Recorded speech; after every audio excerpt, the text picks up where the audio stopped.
What makes a horror game truly scary? Is it jump scares, atmosphere, build up? Well, of course, all of these things together and more is what builds up a horror game to be something amazing. But I think if I had to choose one word to answer the question, what makes a horror game truly scary, my answer would be realism. In order for your game to be truly scary, I feel like the player has to be able to connect with your game on a personal level. And what better way to make that happen than to make the environment around them feel real? The game we'll be talking about today, I feel, pulled this off almost perfectly. A Five Nights at Freddy's fan game that was able to capture the real feel of an office, an environment, and realistic means of self-defense in a situation that seems so dire you'd think you'd never be able to make it out to tell the tale. The game we'll be covering today is Freddy's Reanimated, the most realistic FNAF game ever made. Reanimated does not begin like most FNAF games tend to. This game opens to a dark void. We're told that when we die, we will be brought back to this void and that we won't be remembered. However, if we are to be remembered, what is the name we'd like etched into our headstone? And it's here where we can actually choose a name for our character. Afterwards, we're booted into the menu where we can begin the game. As the game begins, we're given a pretty eerie opening cinematic, something pretty uncommon with Five Nights at Freddy's games. It serves to show how we found the job online on a listing site to work as a security guard for 5 days in an abandoned pizzeria. Fantastic! I know myself personally would never accept a job that I know for a fact won't even last a week, but hey, different strokes for different folks, I suppose. With that, we're thrown into the first night where I can talk about hands down one of my favorite parts about this game. Loading into the office, we're hit with something crazy.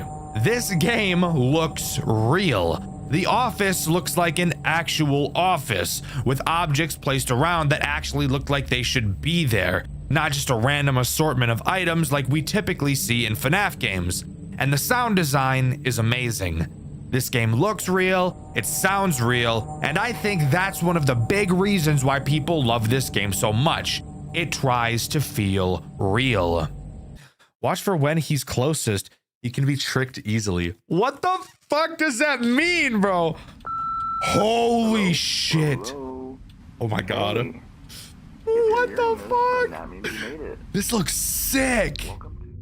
Of course, like most FNAF games tend to do, we have a phone call on each night to listen to.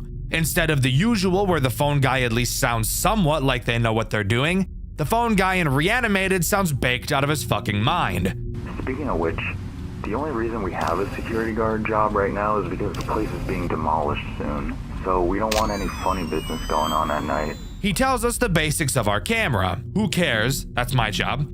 What he does say that's actually of note is that the building we're in has been abandoned for over a decade. And the only reason we're watching over it now is because the building is about to be demolished. And for some reason, they're concerned about funny business going on because of that. I have no idea what funny business is supposed to mean.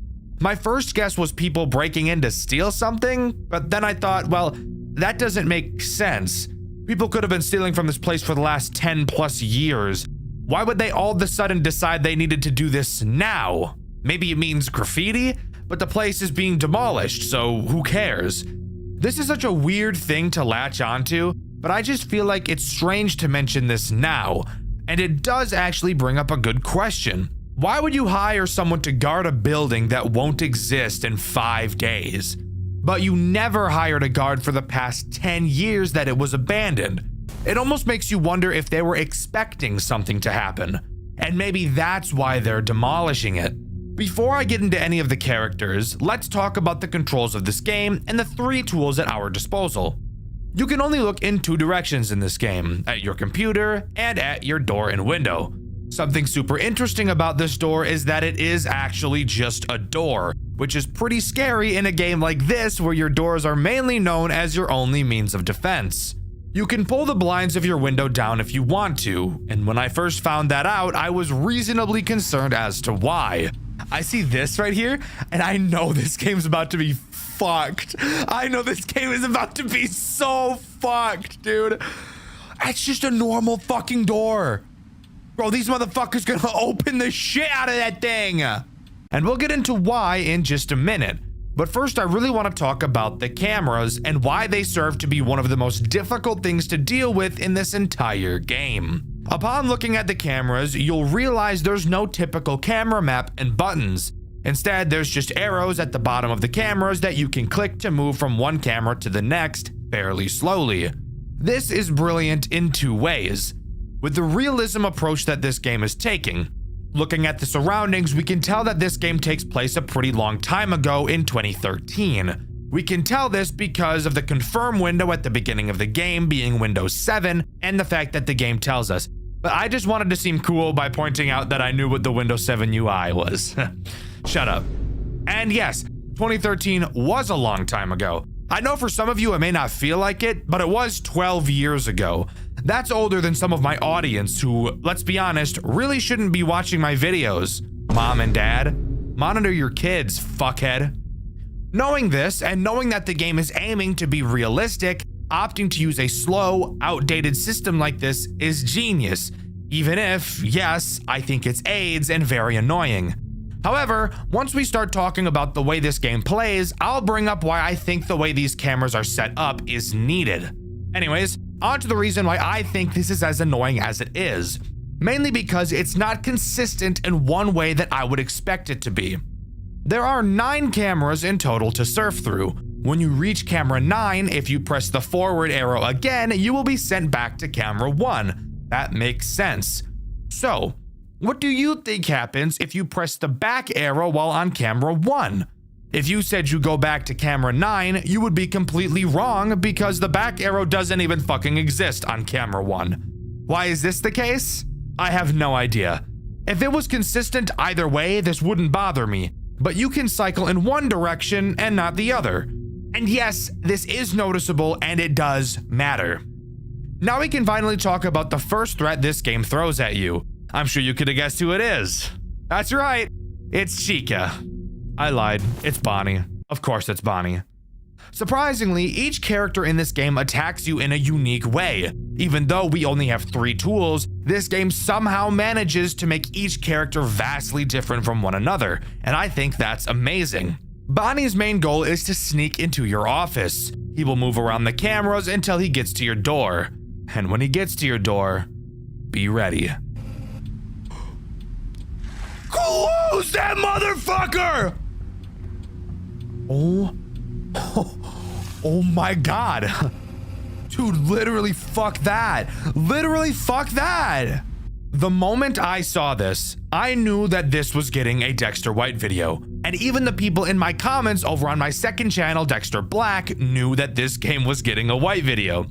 I actually had another video lined up for this week, and I've chosen to postpone it so that I could talk about this game first, since I love it so much. It's moments like these that FNAF games need.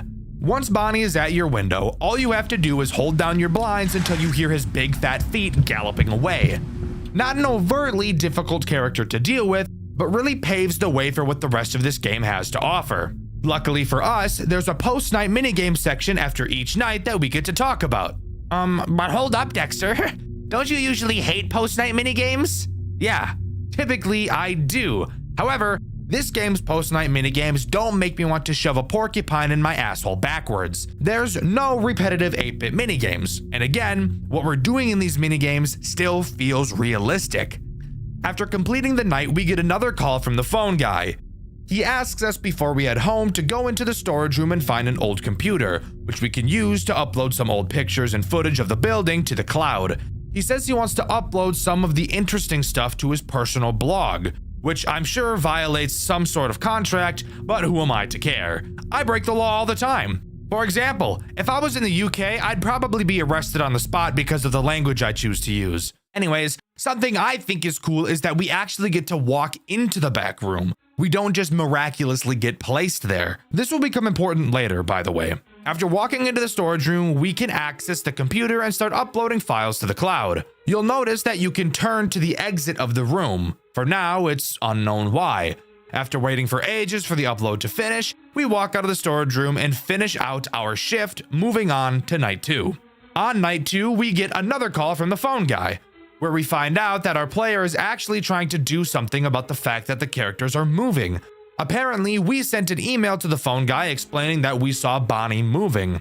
We called him the creepy rabbit, which seemed to frustrate the phone guy a little bit, to the point he corrected us on his name. Oh yeah, and that creepy rabbit you were talking about, he has a name. It's Bonnie. Sure, this could have just been playful, but I get the funny feeling it's not. The threat introduced on this night is Chica, arguably the least threatening character in this entire game. Chica will randomly wander around your cameras, and she has the chance to charge at your door from 2 of those cameras. Except the difference with Chica approaching your door is that closing the blinds will not stop her. She can attack on cameras 2 and camera 4. You can tell when she's going to attack based on the position she's standing in. On camera 2, she'll be very close to the camera, and in camera 4, she'll be on the very left side of the camera. When she is in either of these 2 positions, you will need to use the flash button on your cameras to flash said camera and scare her away. You may be wondering why there's a flash on these cameras. That's not very realistic, and Dxtr, you told me this whole game was realistic. And now hear me out. Usually I'd agree with you, but I want you to take that concern like a boomerang and launch it as far away from you as possible. Night 2's post-night minigame has us go back to the computer in the storage room to fiddle with the power system. Now this you can complain about because I have no idea what the hell that is supposed to mean. And actually doing the task doesn't really answer anything either. We are shown a series of sliders that we have to quite literally fiddle with. Apparently doing so will reset the power. How do you tell you've put the sliders in the correct spot? Well, you just have to do trial and error. Move one slider a single place, press reset, and if it turns red, change it again. This is very monotonous. If only there was something else on this night to cure my boredom. I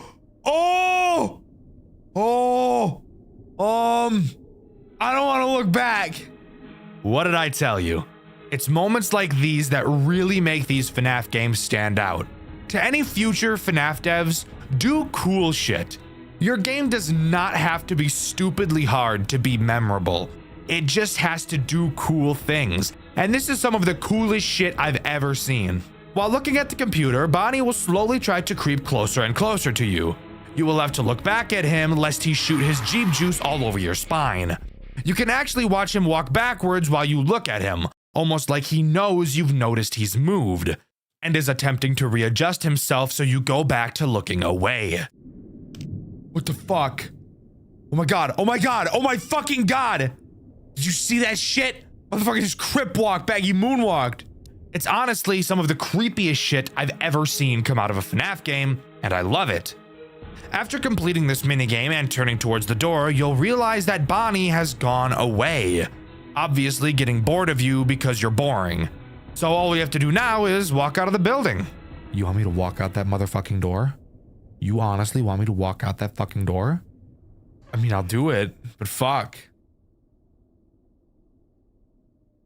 Oh my fucking god! This game is fucking awesome, by the way. But now it's time to move on to night 3. On night 3, the phone guy says he got another email from us because we told him that Chica was now moving too. He said that in case anyone else starts moving, we should use the flash because they're probably not used to bright lights. Again, I find this weird coming from him. And come to think of it, why would any of the animatronics from any FNAF game be sensitive to light? They're always on stage where bright lights are beaming on them almost constantly. So I just find it odd how much the phone guy seems to want us to do this. He ends off the call by stating he wanted to tell us a story, but he's out of time. Maybe we'll hear that story another day. For now, let me tell you the story of Sparky the dog. You remember, the hoax character that was said to be in Five Nights at Freddy's 1 way back in the day? Yeah, for some reason he's in this game. And he's the threat introduced on night 3. His mechanics are simple, but really start to show how annoying this camera system is going to become. Occasionally, Sparky will bark. When he does, he will be teleported to a random camera. You will have to find which camera he's on and flash him. Am I a huge fan of this mechanic? No, not at all. And I'm really not a fan when I have to meticulously scrape through each camera one by one. Overall, so far, it's not going to be all too bad. Keep your eyes on Chica, find Sparky every once in a while, and occasionally hold the blinds for Bonnie. Simple sugar, not so bad. But trust me, it'll get bad pretty damn fast. After completing the shift, we get another call from the phone guy. He tells us the cameras have been acting strange, and that we should use the computer in the storage room to reset them. He also curiously mentions that he has remote access to the camera system. So that brings up the question, why the fuck are we even here? If someone else is able to watch the cameras in the safety of their own home, where there aren't a bunch of murder robots trying to butt fuck them, who cares? Let's just finish our shift and head to the storage room. I'll see you on the flip side. I'll see you in the grave, asshole. So let me tell you a little something.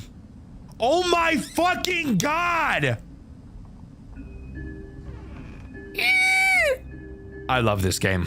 I don't know if that was obvious or not. Entering the storage room is when we enter by far the most difficult minigame section in this entire game. I'm not kidding. We're tasked with literally just holding a button down on the PC. Once it charges all the way, we'll reset a camera and move on to the next one. However, when you let go, the bar will very quickly decrease. That may not sound so bad. It would only be bad if we had a certain purple distraction trying to blow our backs out now, wouldn't it? What the fuck? What?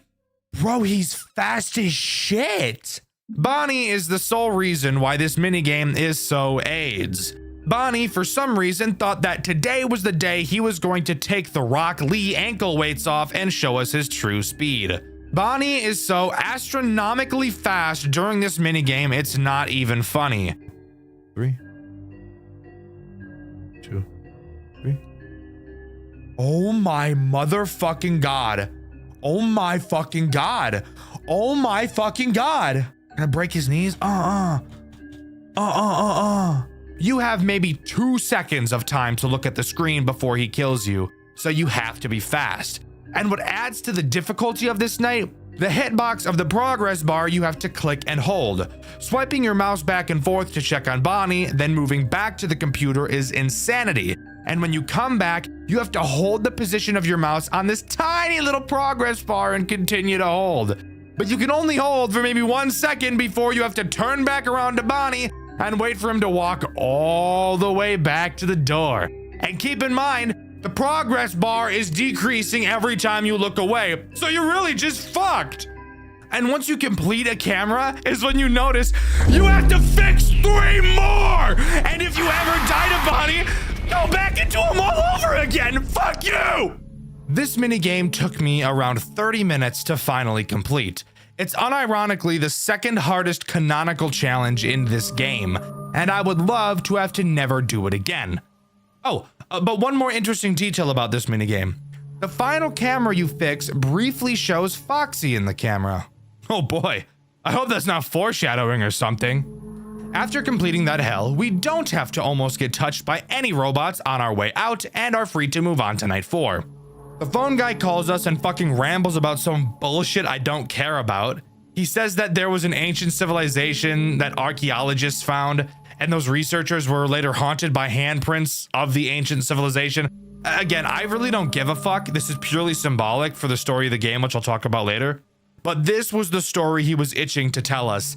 I would rather itch my balls than hear him talk about that again. The threat introduced on this night is Foxy. Spoiler alert, the camera was foreshadowing something. Foxy acts exactly how you think Foxy would act. You have to look at him to stall him, and if you don't, he'll run to your office. But as I'm sure you could have guessed, he too doesn't care about your door. Watching him will push him back, so you know, just make sure you're doing that.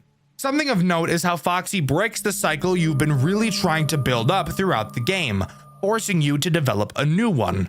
Up until this point, watching Chica has probably been your main focus. But now with a character that demands even more attention, I'm sure you could figure out why Foxy will put a big wrench into your plans. Now you have to find a way to constantly watch Foxy and Chica. And lucky us, Foxy is on camera 6, several cameras away from Chica's attack cameras. This game knows what it's doing. Sure, it's frustrating, but it's also genius. In this post-night minigame, we're told we have to fix a ventilation problem. Phone guy tells us it's just turning a few knobs. The ventilation room is in a door right off of the storage room, so the storage room is where we go. I don't see anyone yet. Hi, Bonnie. Were you expecting me to go there? Were you expecting to cut me off? Sorry, asshole. Not gonna happen. Is that not horrifying? Bonnie is standing right next to the computer we've been going to every night. He's starting to remember our patterns, getting to the computer before we can in hopes that he could jump us. But lucky for us, the computer is not where we need to go this time. Entering into the ventilation room, we have 6 knobs in front of us and 2 large vents to our left and right. Pretty reminiscent of the office from Pizzeria Simulator. I wonder if anything is going to come through those vents to try and kill us. Silly little viewer. Of course there is. This minigame's threat is Foxy. Throughout the minigame, Foxy will make quiet sound cues in whichever vent he's about to attack from. When you hear him, all you have to do is turn to stare at him until he goes away. Meanwhile, you have to painfully slowly turn these 6 knobs, which will take a very long time. Because as you get closer to having them all finish, it seems that Foxy will attack you more and more frequently. After completing this task, we can leave with no other funny business taking place. Finally, we're left with one last night. One last thing standing in our way, and this game holds no punches in introducing it.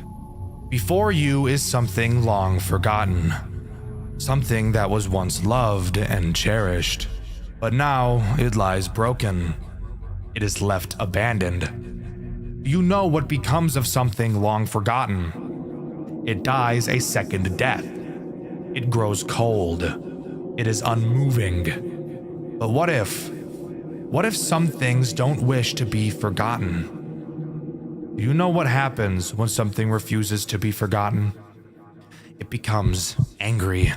Anger is eternal. Anger grows, it festers, it burns, it writhes, and then it finally happens. It is given new life. It returns to us. It haunts us. However, it doesn't return as it once was. It returns as something else, something unrecognizable. Through its anger, it is reanimated. And with that, we're given one final message. The flash slows him down. Godspeed. When I first read that message, it gave me chills for some reason. It's like just by reading that, I knew what I was about to experience. Absolute agony. We get another call from the phone guy. He explains his reasoning for why he thinks the robots are alive.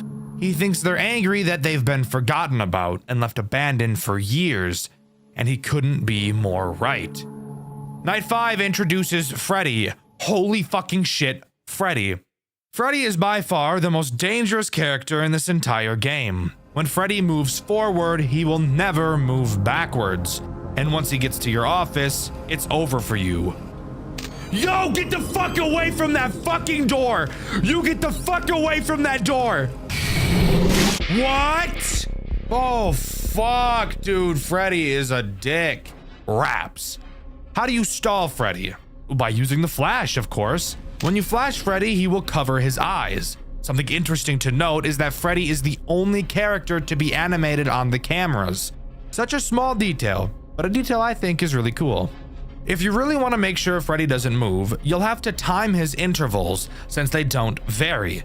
And make sure you're onto his camera and flash him at quite literally every single opportunity. You don't have much time to waste, as Freddy is fast. Really fucking fast. I don't quite have the vocabulary necessary to describe how intense this night really is. And if you get bad Sparky spawns like I often did, you could easily spend hours on this night. I was lucky enough to only have it take me a single hour. But if you manage to control your nerves long enough to complete this night, we will have one final minigame to talk about.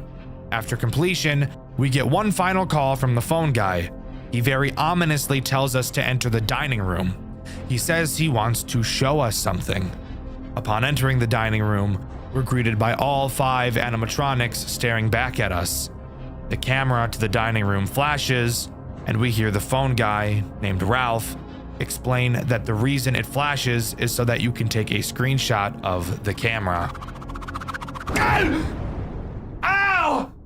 Oh! Oh! Fuck! See? That's why I told you to make it a boomerang. Ralph then used that image to post on his blog. He's been using these camera images for his blog all week, and we were the bait. One last goodbye is said, and the restaurant goes quiet. The gameplay of Freddy's Reanimated is incredible. There's no doubting that. This game, of course, has a custom night with 3 additional unlockable characters. The first of which being Bon Bon, who's actually a reference to the game Freddy's Web Adventure. Pretty cool. Occasionally, he will appear on your cameras. If you don't click him fast enough, he will disable all of them for the remainder of the night. The next character you can unlock is called the Hawk. He acts as a Phantom Chica-like character. He will periodically appear on the cameras, blocking the view, and if you don't turn away from him, he will kill you. Pretty simple, but in a game where the cameras are super important, this guy can be a big pain in the ass. Finally, the last character you can unlock is Sienna, by far the most cancerous of the Custom Night 3. She will occasionally block the clock next to your door, which somehow prevents time from passing.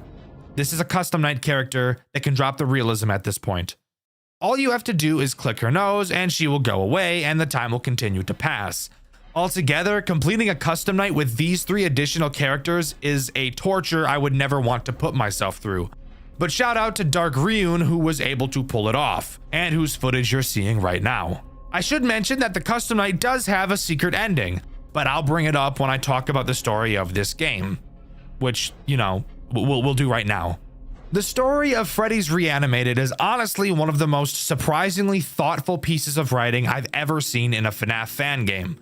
It's not about murder, or purple men, or endless timelines that make my brain feel like fucking mashed potatoes. It's about being forgotten, and about what happens when something that used to bring people joy is left to rot and fade away. The entire game is built on this theme: nostalgia, decay, and the quiet horror of being erased from memory.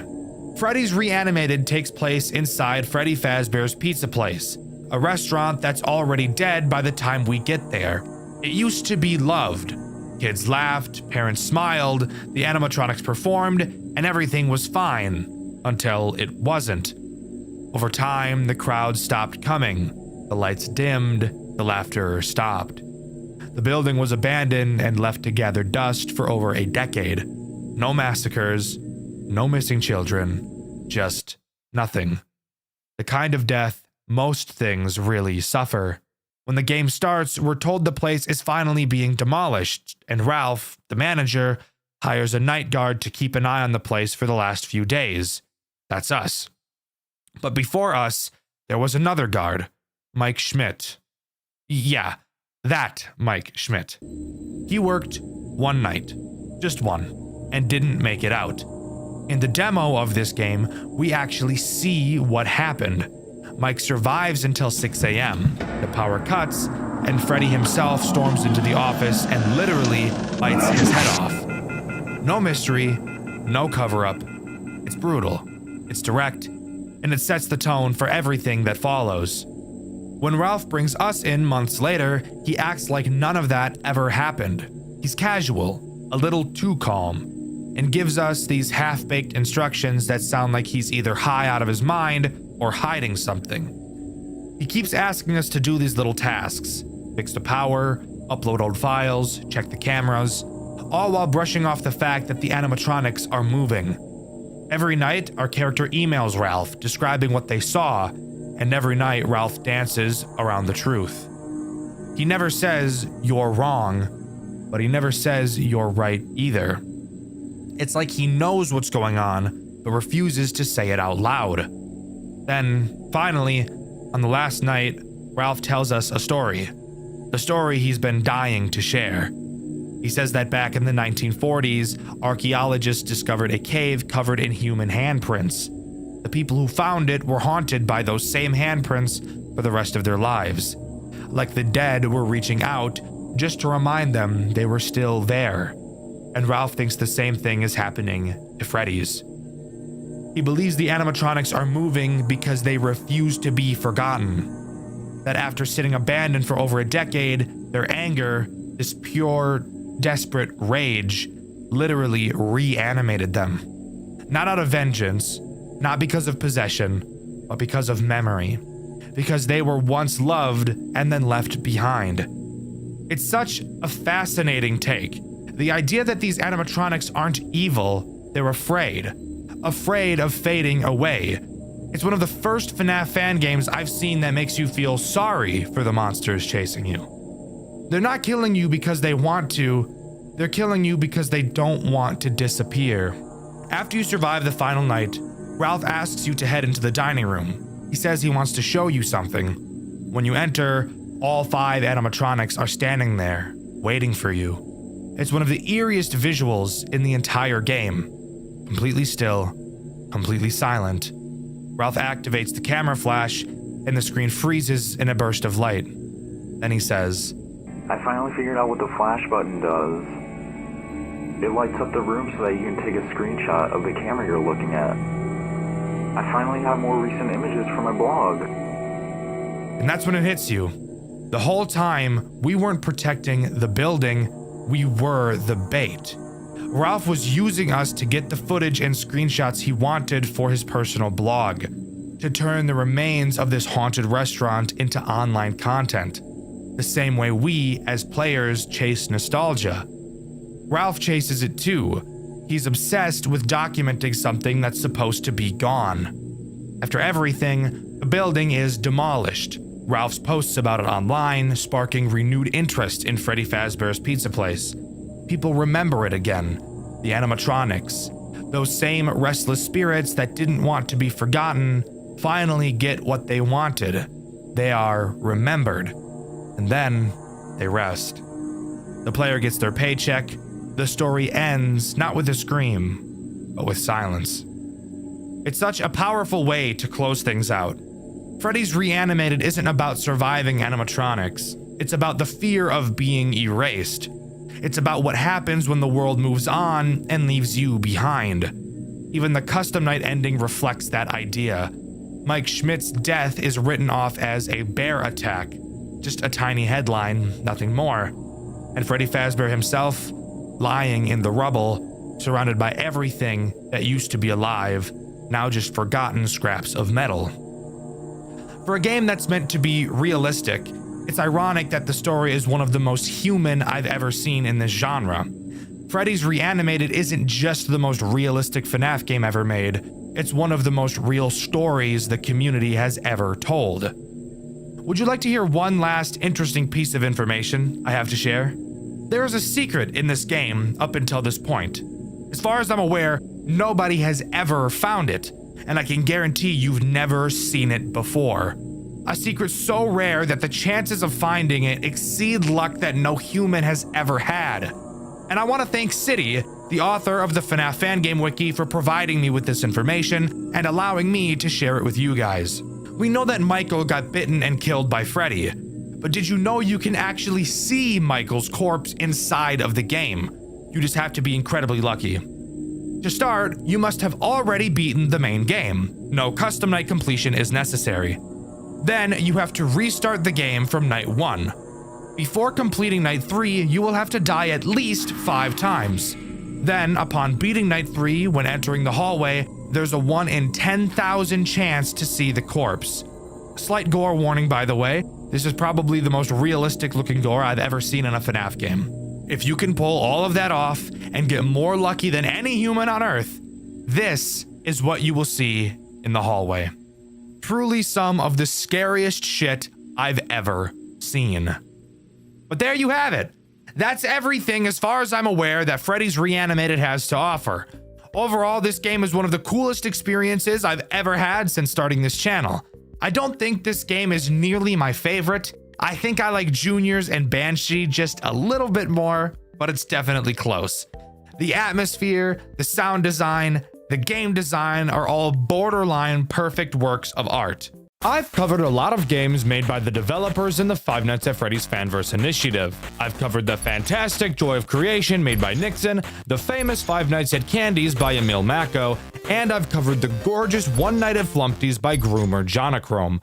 For the most part, I've enjoyed all of these games, but there is still one game in the initiative I have yet to cover, Popgoes by Kane Carter.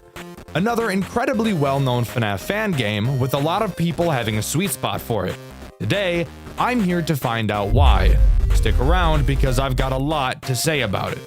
As mentioned, Popgoes was created by Kane Carter and was released to the public on June 26, 2016. Immediately, it got a lot of recognition, with FNAF fan games definitely being popular at the time, but it was still new to find a game that remotely matched the quality of the originals. And Popgoes 100% did. The game shares lore in continuity to the official Five Nights at Freddy's games. However, it does retcon everything FNAF 4 onwards, meaning in order to understand the lore, we have to think only about FNAF 1 through 3. With that key detail out of the way, let's get all around the cobbler's bench and right into Popgoes. A lot of FNAF fan games like to have an opening cutscene, but not Popgoes. This game will already get you on your toes by not even showing you the standard newspaper, just jumping right into night 1, wiping its balls all over my forehead. Fantastic. Something you'll notice immediately is the way that Popgoes handles the office. It's honestly probably the coolest office I've ever seen come out of a FNAF game. It actually comes out of this game harder than you gooners come out of the closet. While in the office, which is hard to even call an office honestly, you will be able to look 360 degrees all around you, with 4 different directions to look in, all serving a different purpose. Although I will admit one of them doesn't really have any reason for existing, but we'll get into that later. Starting directly in front of us, we have our cameras, which are controlled by our phone, and some colorful buttons. Since this is where we'll be spending most of our time, I'll talk about this a bit later. Turning to our left, we can actually see one of the animatronics, and it's at this moment it becomes apparent that we are not in an office, but are rather just in a giant-ass room in the restaurant. This character's name is Blake the Badger, but he's harmless on this night, so as I've already said multiple times, we'll talk about him later. Turn left again to look behind us, and we'll be able to see the actual fucking stage where all the characters are. Holy shit, my butthole just puckered and my penis just retracted up inside of my body. We are literally constantly next to almost every animatronic in the entire game. You might think that'll make just about everything in this game useless, since they're already pretty much free to grab up on us, but as you'll learn throughout this video, these guys have a very, how should I say this, retarded thought process. Finally, turning once more to the left, we can see a window to the parking lot with a bird character standing outside. We'll talk about what he does later, but for right now, I want to talk about what actual purpose this window serves. On the bottom of the screen, you will see a panic meter. Naturally, throughout the night, it will rise, and looking at animatronics will cause this panic meter to rise faster. In order to make it decrease, you'll need to look to the right at the window. I guess looking outside makes you remember how much you enjoy touching grass. Just kidding. Being outside is scary, and it's summer right now, so it's really fucking hot. I'd rather die than go out there. Fun fact, as I'm writing this script, I'm not wearing a shirt because of how blazing hot it is, even though it's only 9:45 p.m. What kind of bullshit is this? Why is it so goddamn hot where I live? This shit is ass. Oh, and by the way, as I'm recording this, it's currently 11:48 p.m. and it's somehow gotten even hotter. Also, by the way, put your dick back in your pants. You're not going to see me shirtless. And stop imagining it too. I already know how weird you fucking freaks are. Yes, I read the comments. Behave. Anyways, if your panic meter increases all the way, you'll be unable to do literally anything. That includes turning to look in any direction, and Popgoes will very quickly dig in your butt. Want to hear a really cool fact about this? Turns out I'm actually the most retarded person on the face of the planet Earth. The phone guy explicitly describes that if we're feeling panicked to look outside. I swear to you, I had no fucking idea that the window to our right was a window to the outside. I knew it was a window, but for some reason I couldn't tell that it was to the outside of the building. I thought it was just another room inside the building, and I think the reason I thought that was because the animatronic could be seen through it, and I didn't think that they'd place an animatronic outside. But that still doesn't make sense, because what I thought you had to do was look at camera 10, which is a camera out in the parking lot. While this does seem to decrease your panic very slowly, I thought it was going to be impossible to beat this game because of how slowly it dropped. Again, keep in mind, I can see the crow animatronic in this camera, and it took borderline until night 3 for me to notice that yes, that window is outside, and by looking out of it, my panic will decrease a fuck ton faster. It looks like the panic meter don't exactly work very well though, bro. Like, look, I keep fucking jumping back up and shit. What am I supposed to do with this panic meter, bro? It like doesn't go down consistently at all. Dude, this is bullshit.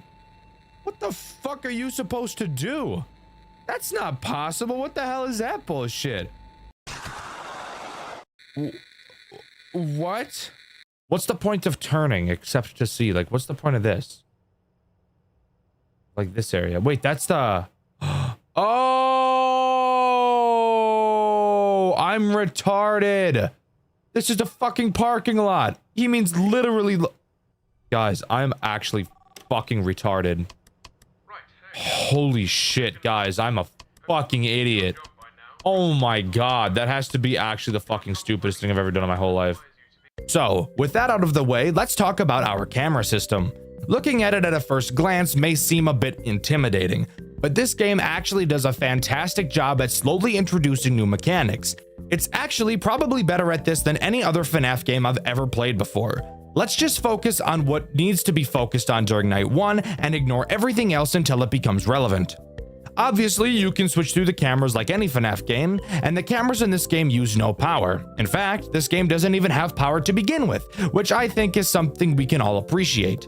The only other thing on the cameras we need to worry about is the room shutdown button. This button does exactly what you think it does, temporarily shuts down the power to a specific room. You'll notice you can only use this button on cameras that have this weird device on them.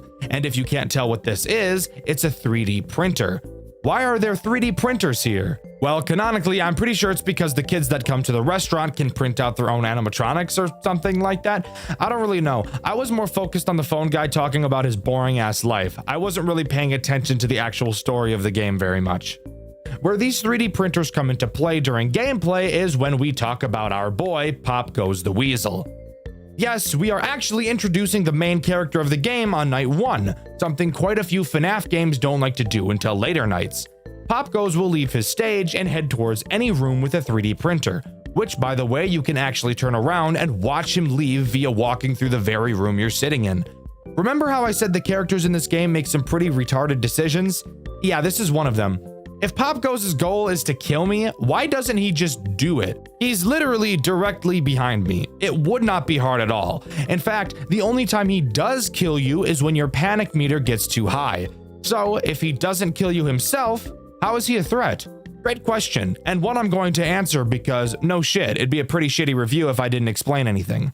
Once Popgoes enters a room with a 3D printer, he will attempt to print out a piece of a character called the Black Rabbit. It's literally just Shadow Bonnie from Five Nights at Freddy's 2. In order to stop him, you will have to shut down the room he's in before he prints it. This will make the printer turn off and will make him leave to go find another one. After a few seconds, the power to the room will automatically come back on, so you don't have to worry about losing sight of the room forever. Popgoes is completely relentless. The moment you shut down one room, it won't be long until he attacks another, which actually leads to a constant pressure gameplay loop. Typically something I would find unfun, but again, this game actually does it incredibly well, and I think it has everything to do with how well it introduces new mechanics. But back to Popgoes. If you don't shut down the room fast enough, he will print out a piece of the Black Rabbit and walk back to the office. If you turn around, you can actually catch him placing the piece he printed out on the table behind you. If he prints out every piece, the Black Rabbit will become active and immediately kill you.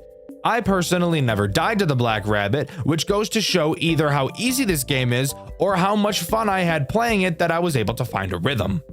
I should briefly mention how the phone calls in this game work, since they're also quite a bit different from most I've seen.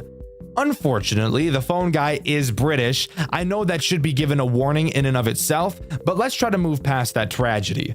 After getting the typical phone guy spiel, you're given 3 options for things to ask him, and whatever you choose will actually give you some branching dialogue. giving a small bit of replayability to each night. One option usually elaborates on a mechanic, another usually does some lore dumping, and the final is typically just some silly fun. Small details, I'm telling you, they're what make me appreciate games the most. But after beating night 1 in typical FNAF game fashion, we're tossed into a post-night 8-bit minigame to do some lore dumping. Except this game actually does it a little different than other games do. Each minigame takes place in the same area. This weird red maze-ass area. I have no idea what the floor is supposed to be made of, but let's ignore that. In this minigame, we play as Stone the Crow. This is the same character that stands outside of your window in the parking lot, by the way. Each character you play as in this minigame will have a different path you need to follow, and a different item you can interact with. This is the route you need to take as Stone. Following this path will lead you to a balloon boy chained up. Once you see him, the minigame ends. However, if you want to get one of the special endings in this game, there is something you need to do first. In each minigame, you will be able to find a secret character named Simon. Once you find him, you will be transformed into what I'm going to call a purified version of the character. Once purified, if you head over to the balloon boy, instead of the game just ending, you'll actually be able to free him from his shackles. This will happen in every minigame, just with different paths and characters. Additionally, if you interact with Balloon Boy's hat before you reach his room, a short cutscene will play. And by cutscene, I mean a single fucking drawing. But hey, that's cool, I suppose. As far as I'm aware, looking at these drawings doesn't aid in getting you a special ending, just some fun extra lore to find. Night 2 introduces 2 new characters, except they both do the exact same thing at the exact same time in the exact same way, so they're basically only one character. Those characters being Saffron and Sarah the Squirrels, aka this game's gooning material. Get your Jergens out, or just use your hand if you have foreskin because your parents don't love you. Saffron and Sarah, like Popgoes, can be seen on stage directly behind you. They too would prefer to do something incredibly complicated and retarded rather than just blow your back out from behind like any normal attacker would do in this situation. They introduce a new mechanic, your vents. As I'm sure you could guess from me saying that, these two travel through your vents in an attempt to drop down on you and sit on your face, which is exactly why I never stopped them. Anyways, you can toggle your vent camera on a majority of cameras around the building. Think of the map as a big roundabout these two have to go around. They start in camera 8, then go to 6, then 3, then 1, then 2, then 5, then 7, and finally arrive at your office. So you have plenty of time to stop them. But be warned, once they travel into a new vent, they will never go back under any circumstance. So really make sure you stay on top of them. Personally, I'm into femdoms, so I prefer to be on the bottom of them, but that's really not important. When you spot them in your vents, you must turn on your vent heater, which will cause lasers of all things to shoot down in the vent, blocking their path. The phone guy tells you that these lasers will stay on for 1 minute, except this game has a crazy twist, and the twist is that he fucking lied. The lasers actually only stay on for 9 seconds. Not 10, 9. Fuck me, I didn't want to see a nice round number anyways. Don't fret, you don't actually have to keep track and count in your head, as on your cameras a heat symbol will appear whenever your lasers are active, meaning that as long as you know how to use your eyes, you'll always be able to tell whether or not your lasers are on without constantly having to toggle vent to check. Kane could have easily not put this heat symbol in the game, and without changing any mechanics, it would have made it a fuckload more difficult. But Kane cares about video game balancing, and I really respect him for that. If the squirrels get all the way through the vent, they will appear in the vent directly above your head. If you look up, you'll be able to see them peeking down at you. Much like Popgoes, these girls actually never attack you. Instead, what they do is snatch up your phone like a frat boy snatches up Easy Cooter. Obviously, without your phone, you won't be able to switch cameras, meaning Popgoes will be free to build up the black rabbit and you'll be done for. However, it's much more likely that your rapidly climbing panic meter will get you killed first. Anyways, on to the post-night minigame. This time we play as Saffron and we're tasked with finding Toy Freddy. Very similar to last night, we can find Simon, become purified, and free Toy Freddy from his shackles. Oh yeah, and additionally can view another picture with some loud-ass music playing as well. Lore or something! Also, by the way, here's the path you need to take. Night 3 introduces one new threat, Blake the Badger. However, I first want to talk about a threat I haven't mentioned thus far, Stone the Crow. He actually has 2 different attacks, one that becomes active early in the game and one that doesn't become active until a later night. Both of his attacks are actually the most threatening and annoying out of any character in the entire game. Crazy how one character can have multiple ass-erupting problems that I hate. His early attack has him just be an annoying prick. He will occasionally appear on your cameras and block your entire view. This prevents you from seeing Popgoes, which is obviously not great. But if that wasn't enough, when you look at him, your panic meter actually increases way faster than normal. And want to know the coolest part? The higher your panic, the more commonly he appears on your cameras. That's a fucking wombo combo if I've ever seen one before. Holy shit. Leave my poor anus alone. It's had enough. In order to make him stop appearing on the cameras, you obviously have to lower your panic. Ironically, by staring at him out in the parking lot. Let's just pretend like that makes sense. Anyways, now I can talk about Blake the Badger, a character who is literally just fun. As I mentioned previously, Blake can be seen directly to your left. This, by the way, is the direction that is pretty much useless to look in. Along with seeing Blake, you can also see the door to the server room in this direction. If you look this way long enough, you'll see Blake walk into this server room. You can view the server room on your cameras where you can see Blake present. This camera is one of the reasons why watching him move real time doesn't matter, because you'll be checking the cameras consistently anyways. Blake has you play Simon Says. Hey, Simon! Like the guy in the mini games. I wonder if that's a coincidence. Once Blake is in the server room, he will set the monitor inside to a certain color. On your desk, you will see 5 different buttons, each with a differently colored circle on them. What you need to do is click the circle that's the same color as the monitor in the server room, and then press the Blake button next to your monitor to call him over so we can check if you chose correctly. When you call him, by the way, he will literally come right up to you. If you turn to the left, you will see him staring right at you, which kind of startled me the first time I saw it. If you got the colors right, he won't attack you and will go back to minding his own business. Get it wrong and you're obviously fucked. Want to hear another reason why looking to the left is not worth it? Well, if Blake happens to be there because he's checking on your color, if you look at him, your panic meter will increase drastically. So there is literally never a good reason to look to your left, ever, so just don't. Night 3's post-night minigame has you play as Sarah. I'm sure you can already guess what you need to do. Find Simon, become fearified, and find my wife Toy Chica and free her from her shackles, and then let her use those shackles on me so she can have her way with me. But let's leave Chica and I alone while you guys move on to Night 4. Oh yeah, and here's the path. Night 4's new threat is Stone the Crow. While yes, I've already established his camera blocking threat, that's not the only threat he has, as I've already mentioned. This is the night where his much more annoying problem arises. If you are to look out of the window for too long, Stone will turn his head towards you and, I'm not joking, make the most ear-piercing, skull-fucking degrading screech I've ever heard in my entire life. I'm not lying. It's actually the loudest noise in the whole game, and it scared the fuck out of me every single time I heard it. Oh, for fuck. My goddamn ears, bro. When he turns his head at you, your panic meter will increase faster than anything else that causes it to increase. Like, I'm talking fast as fuck. Usain Bolt type shit. Obviously, turning away will cause him to stop staring, and you'll be able to look at him again to decrease your panic that he so rudely increased. This does bring up an interesting dilemma and will force you to come up with a new strategy when playing. You know that looking out the window for too long will cause him to look at you, but you also need to keep your panic empty so he doesn't appear on the cameras. So you need to figure out a proper way to both deal with Popgoes, the squirrels, and Blake, while also looking out of the window frequently enough to not cause Stone to look at you, while also keeping your panic meter completely empty so he doesn't appear on the cameras. Because once your pattern breaks, it will be very difficult and stressful to get yourself back on track. Night 4's post-night minigame has you play as Blake. Here's the path you have to follow to get to Mangle, but remember to find Simon and purify yourself first.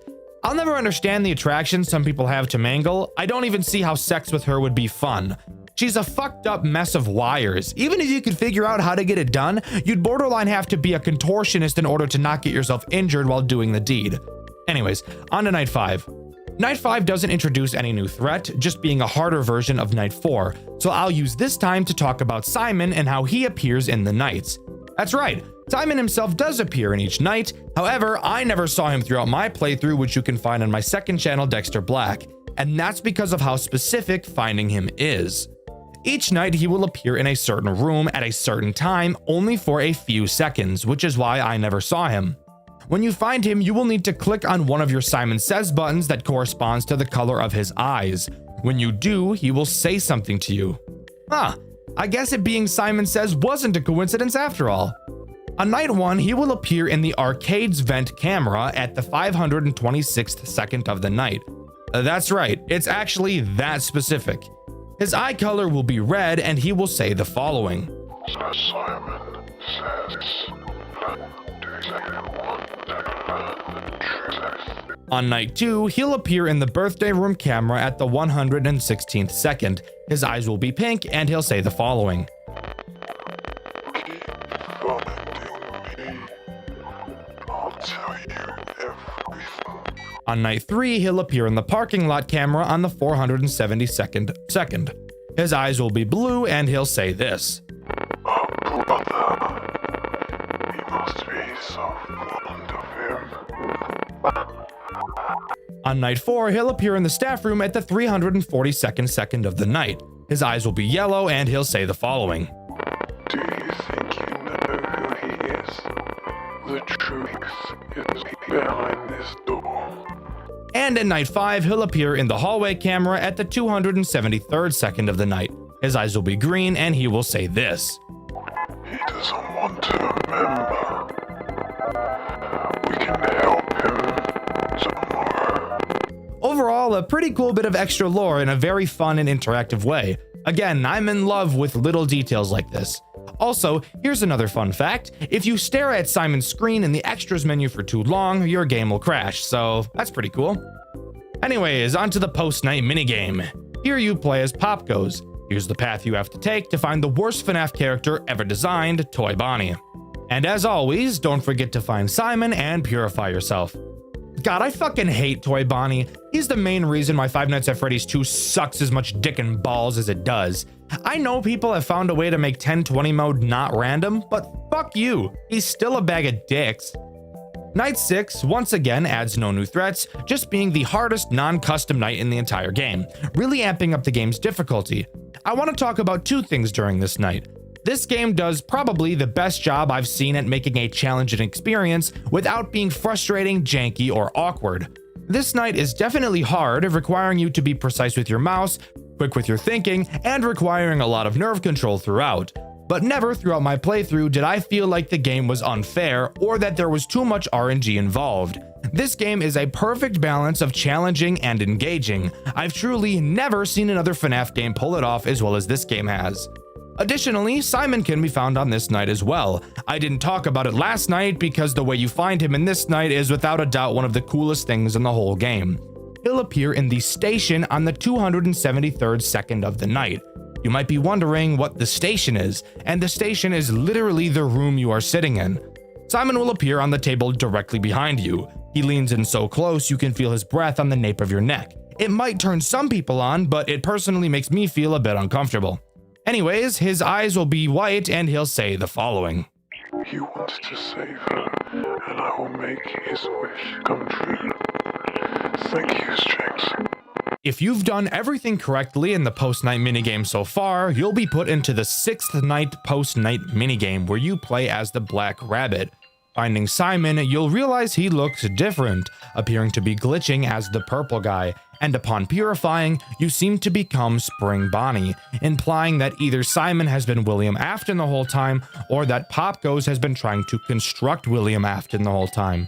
Continuing forward, you find a man and kill him. This man being Fritz, or Jeremy Fitzgerald, the phone guy who's been talking to us throughout the nights. Hold the fuck up. The phone guy has been Jeremy Fitzgerald, aka the person we play as in Five Nights at Freddy's 2. Again, keep in mind that anything that happens in the official FNAF games from the 4th game and beyond are not canon in Popgoes. Throughout the game, Fritz talks about an accident he had at Freddy's, never going into specific detail as to what it was. I'm going to take a guess he was either the Bite of 87 victim or the Bite of 83 victim, since he also mentioned that he used to work for Freddy's. You might think that it can't be the Bite of 87 because we already know that that was a child, and Fritz mentions that the accident happened when he was a teenager. But again, remember that we learned it was a child in Five Nights at Freddy's 4, which isn't canon to this game. so it could be up in the air. If you have a better idea or you know I'm wrong as fuck, let me know in the comments. I love reading your guys' corrections. During the last night of this game, Fritz asks us a question. Would we forgive someone who did something terrible, given that we've known the person for a long time? Then, instead of getting to ask him a question at the end of the call like every other night, we're instead only given the option of selecting yes or no, with no response given after our answer. I'm going to assume that this hypothetical question is about William Afton after he did what he did to the children. Fritz mentions earlier in the call that he feels like William probably had a good reason to do what he did. Fritz knew William and didn't want to believe he killed the kids with no good reason. I think he asks us that question in an attempt to make himself not feel so alone in wanting to forgive him. After killing Fritz in the final minigame, one last cutscene plays out. We're back in our office and we watch as Simon approaches us and stares deep into our eyes, making us fall in love. No, I'm kidding. I mean, he does stare at us, but I highly doubt it's for that reason. And with that, we get the grave ending. As far as I'm aware, this game's version of a true ending. And that's where Popgoes comes to a close. Overall, I actually love this game. Originally going into it, I was nervous that this video was going to be another hit piece like Jolly, but I was actually very pleasantly surprised when it turned out to be a very enjoyable experience. I truly think that this game has the best difficulty balancing of any FNAF game I've ever played. Each mechanic feels solid and has great synergy with every other mechanic, without having the game feel unfair and overwhelming while still providing a satisfying challenge. The story isn't too convoluted, and there's not a lot of garbage hoops to jump through to be able to experience it, which for someone like me, who dreads learning the lore in games, can really appreciate. Because of all of these reasons, I'm placing Popgoes in my top 10 favorite FNAF games of all time. I honestly really enjoyed my time with this game, and I highly recommend all of you give it a try. You won't regret it. Also, I'm aware that Popgoes is getting a remake, and I'm incredibly excited to review that when it comes out. Five Nights at Freddy's games don't scare me. Even the jump scares never typically get me to scream, shout, quiver in my boots, and defecate my britches. However, the game I'll be covering today did. Not only that, but this game, this masterpiece, is probably one of, if not the coolest Five Nights at Freddy's fan game I've ever played. Today, I'll be covering their Return to Bloody Nights. Released in 2023 on Game Jolt by Kazovsky, it serves as a prequel to the official Five Nights at Freddy's series, taking place before the events of Five Nights at Freddy's 2. So you already know this game is about to be packed to the brim with lore, and after hearing that, I really begin to quiver in fear, because covering lore makes me want to drop cheeks on my desk and quake my entire house. I personally care much more about gameplay. Can't enjoy the story if the game itself is worse than shitting in a public school bathroom. So let's jump right into the Return to Bloody Nights. I'm sure I won't lose my mind, even a little bit. Starting up the game, we're greeted to an opening cutscene, where we can see Spring Bonnie playing a tune and getting his jiggy on. We appear to be inside a Freddy costume, and given when this game is taking place, I can only assume that this is either a Golden Freddy suit or a Fredbear suit. Looking around in the suit, I noticed literally Satan chilling in the darkness. Sup, Satan? And shortly thereafter, we're thrown into the menu. The Return to Bloody Nights has the typical Five Nights formula, with a difficult sixth night at the end.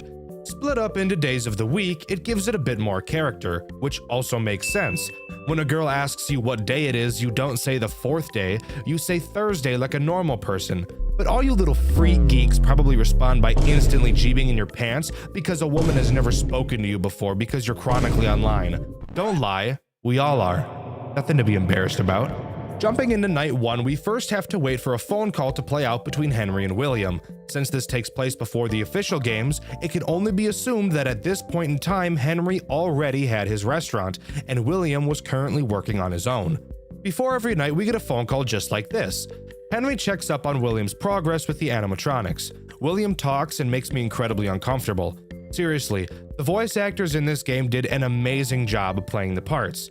Oh, and I can't forget my favorite part, getting to hear Henry tell William that safety comes first about 800 times per phone call. I want to make sure that our establishments are safe for everyone who comes through our doors. I still want you to take your time with the project. Rushing things could lead to mistakes.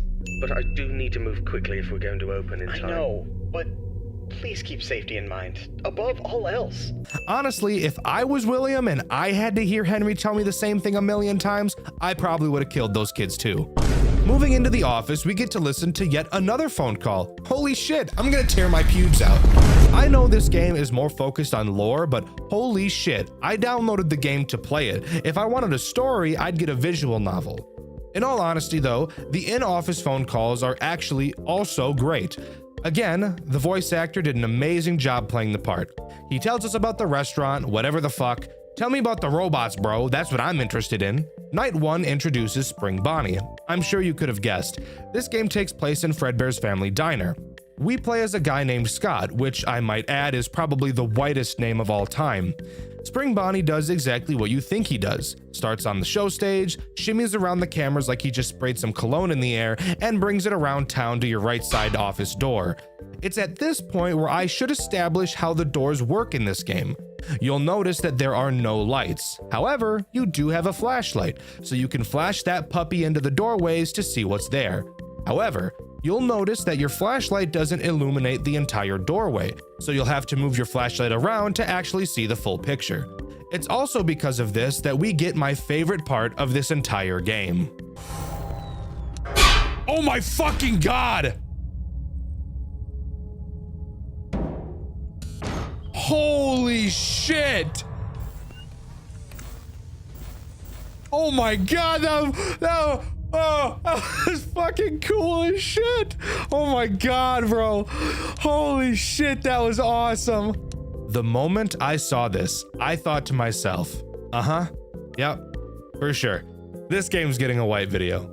The fear in my voice in that clip was genuine.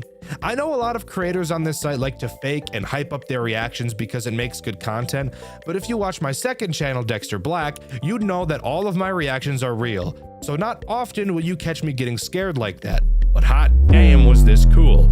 As I'm sure you could guess, when you see Spring Bonnie in the doorway geeked out of his mind, you need to close the door and wait for a sound cue letting you know he's left. With only one animatronic, I'm sure you could guess that this night is incredibly easy, so let's move on to night 2. Night 2 introduces Fredbear. He acts the same way as Spring Bonnie, except he attacks the left door rather than the right. Since that's pretty boring, let's talk about the cameras and why I think this game does animatronic movement correctly compared to other games. Something I've noticed in a lot of FNAF games is that characters have a path. No shit, that's how it's always been. But you'll notice in most games that this path is very basic. For example, I move from camera 1 to 2 to 3 to 4 and then arrive at your door. Very basic. This game and a few others do something really cool. Rather than just appearing in one camera and teleporting to another, the characters in the Return to Bloody Nights will instead have multiple phases on each camera, kind of like Foxy from Five Nights at Freddy's 1, wherein, if you're watching the cameras, you will see Spring Bonnie, for example, go from the show stage to standing off of the show stage, and then he'll transfer to another camera, and in most cases, each character has at least 2 phases on each camera that they enter, which really gives a feeling of realism to the game, as it seems like you actually get to see the characters walking around rather than just teleporting from camera to camera like most Five Nights at Freddy's games. Another game that pulls this off really well is A Bite at Freddy's, a FNAF fan game I've covered on this channel, and you can watch my review of it after you finish this one. It's a fantastic video if I do say so myself, which I do. Anyways, on to Wednesday, which introduces 3 new threats, those threats being, hold on a second, 3 new threats in one night? Did I read that right? Hold on, let me check. Oh my god. Yeah, that's right. 3 new animatronics become active on this night. God damn.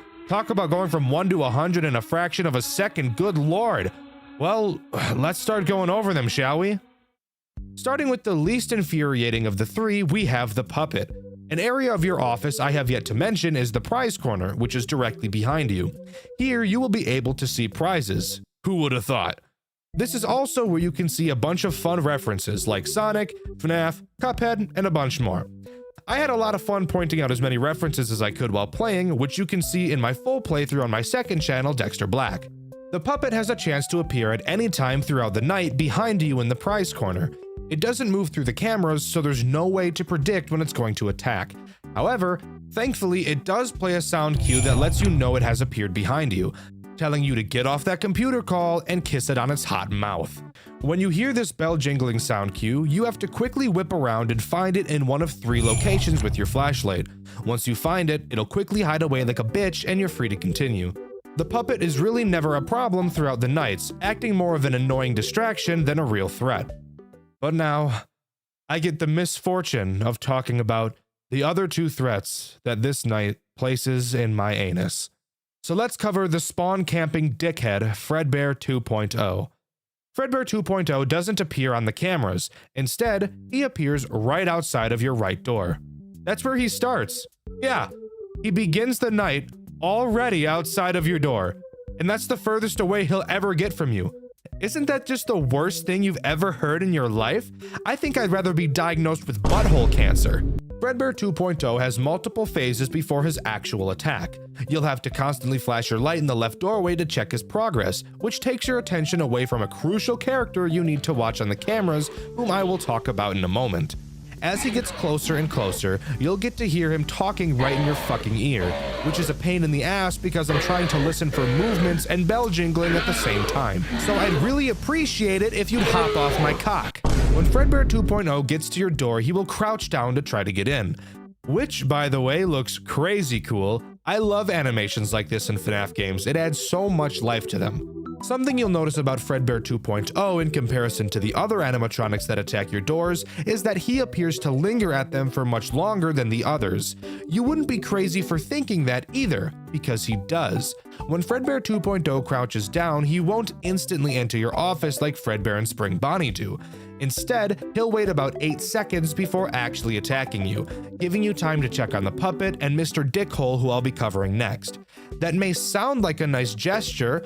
Aw, he's giving me time to worry about my other problems. What an emotionally intelligent guy. No, this guy is a dick.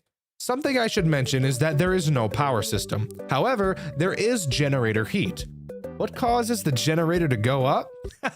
That's right, using your doors. No matter how much you think you're going to be able to consistently time out when Fredbear 2.0 is going to attack, I promise you that you'll get it wrong a few times. And because you know that you're going to get it wrong, you'll probably feel inclined to play it safe and close it sooner than you technically need to.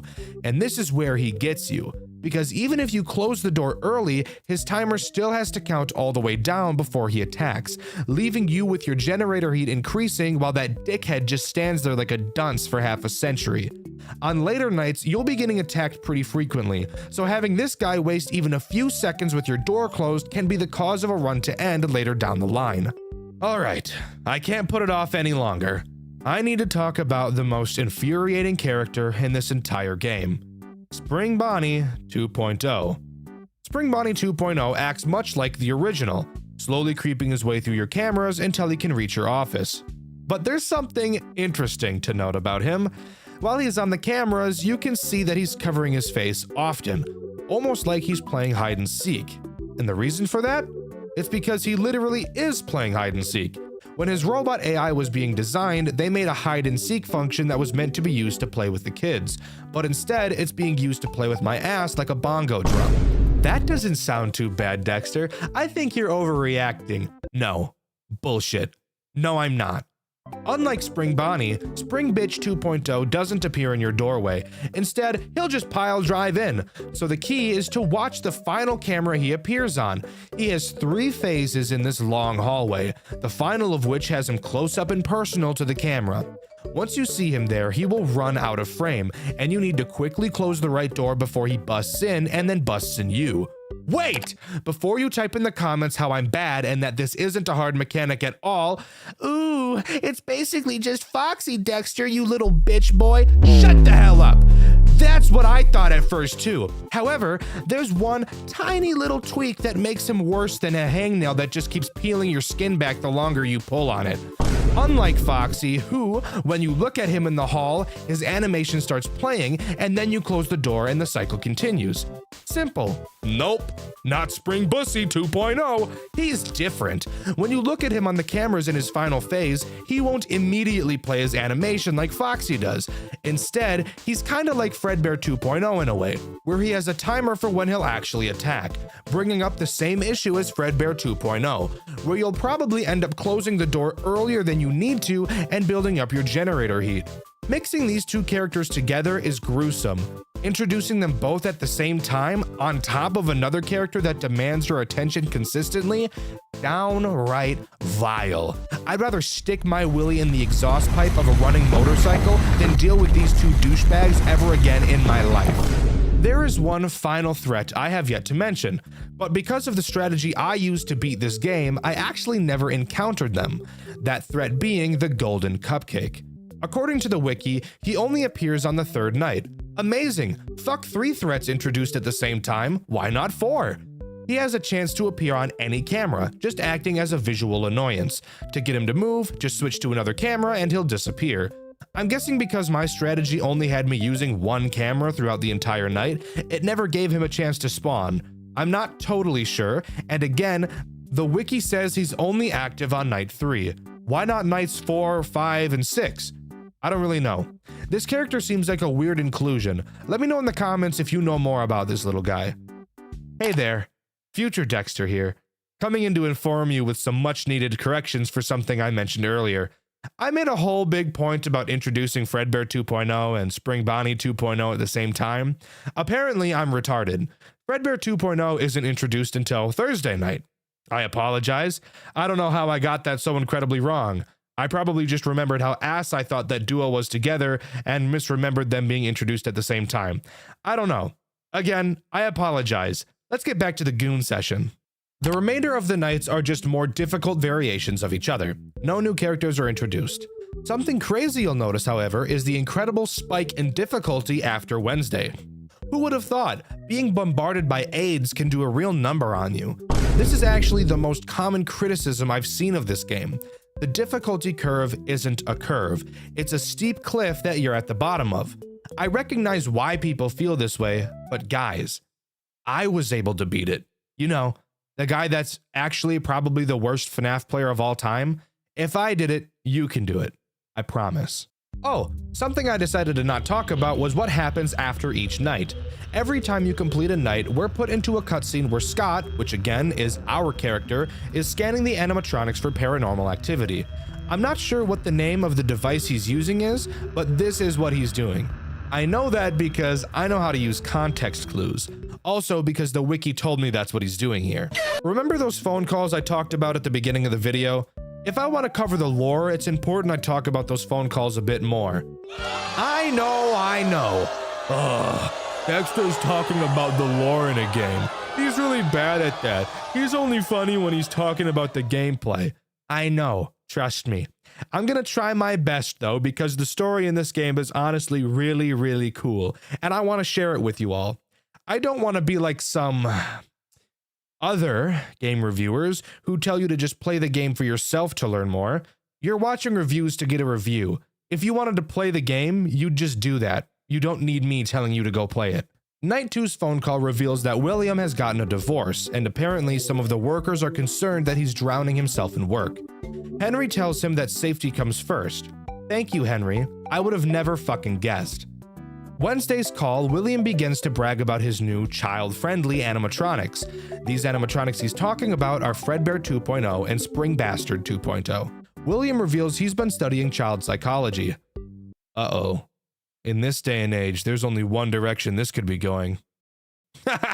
Just kidding. This isn't Dormitibus. It's not about to get weird. Afton claims his divorce is taking a toll on his mental health, but he's focusing on work to distract himself. Henry opens up about his feelings like a man never should. Some bullshit about how his only child Charlotte means so much to him, blah blah. Who cares, bro? I'm building fucking robots. That's way cooler than your lame-ass kid who can't even wipe her own ass properly. Thursday's phone call reveals that William wants to distance himself from his 2 sons and focus more on Elizabeth. I also noticed in this phone call that Afton seems a lot more passive-aggressive. Looking back on it now, that probably has something to do with his mental health. But while I was playing, I was rooting for William during these calls because of how sick and tired I was of Henry mentioning safety for the 200th time in a row. Additionally, on Thursday night, we learned that the diner is being shut down due to the disappearance of 6 children. I wonder who could have done that. Friday's phone call gets dark. Henry's daughter fucking died. RIP. Afton doesn't really seem to care. I'm with you there, William. Afton mentions he has to do something, and Henry tries to tell him to not do anything that might have negative consequences. William brushes this off as it seems he's too far gone. I'm assuming that these things that need to be done are the killing of the 6 kids.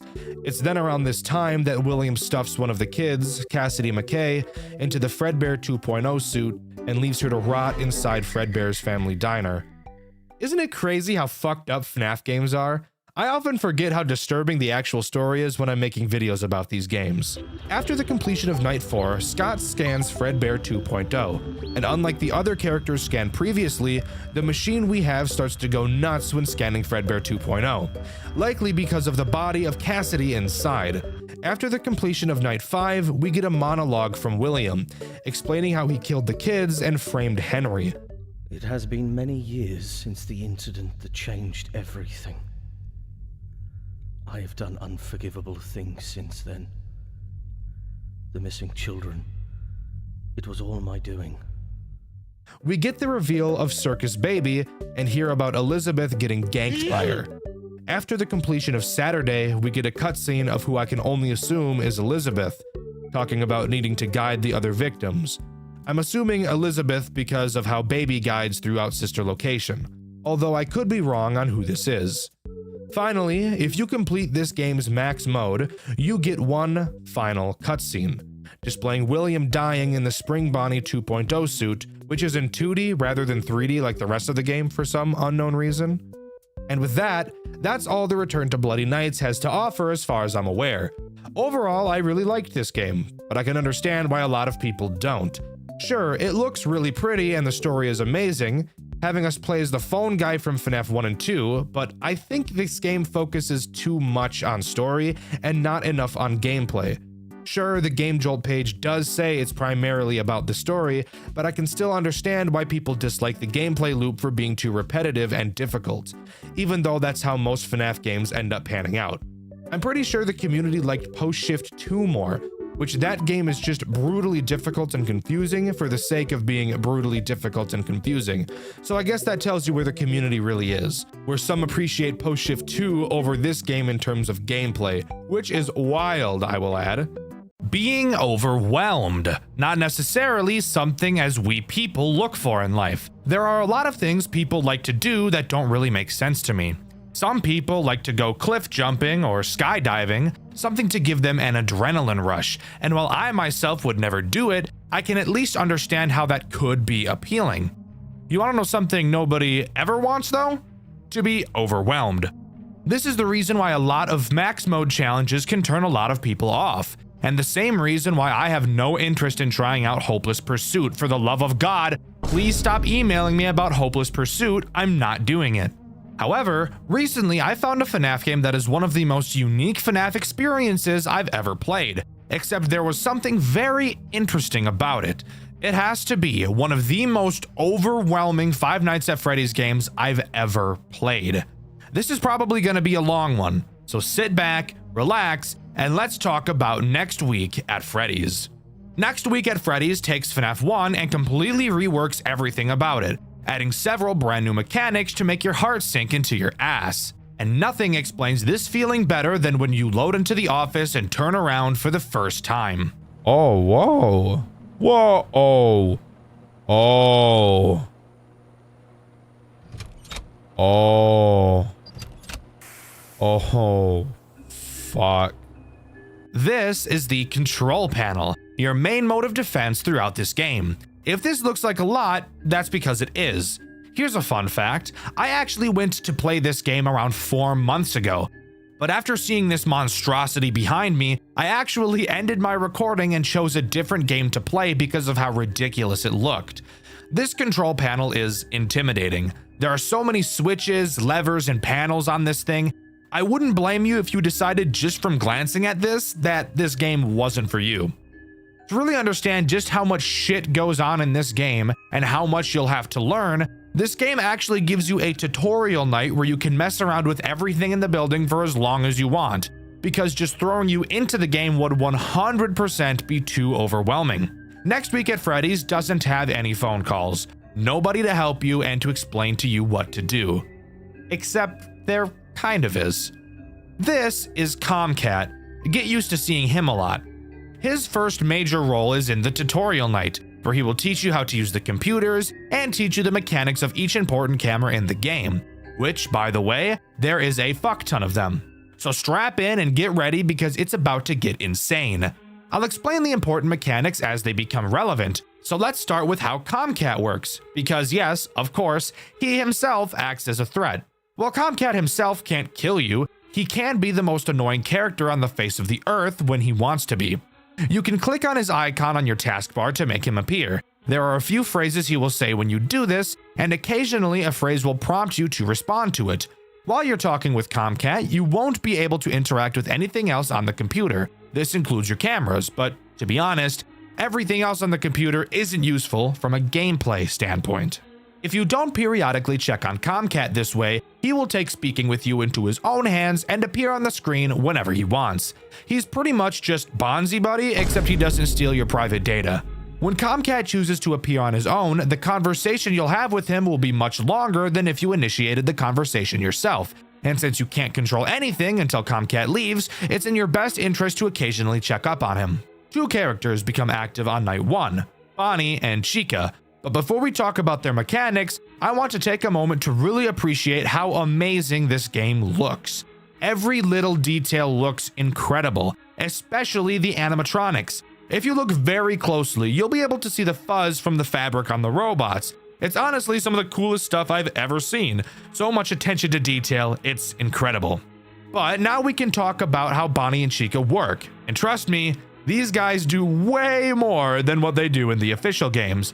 Like, take every mechanic that each of them does from every official game and merge them together, and I bet you that they will still do more in this game.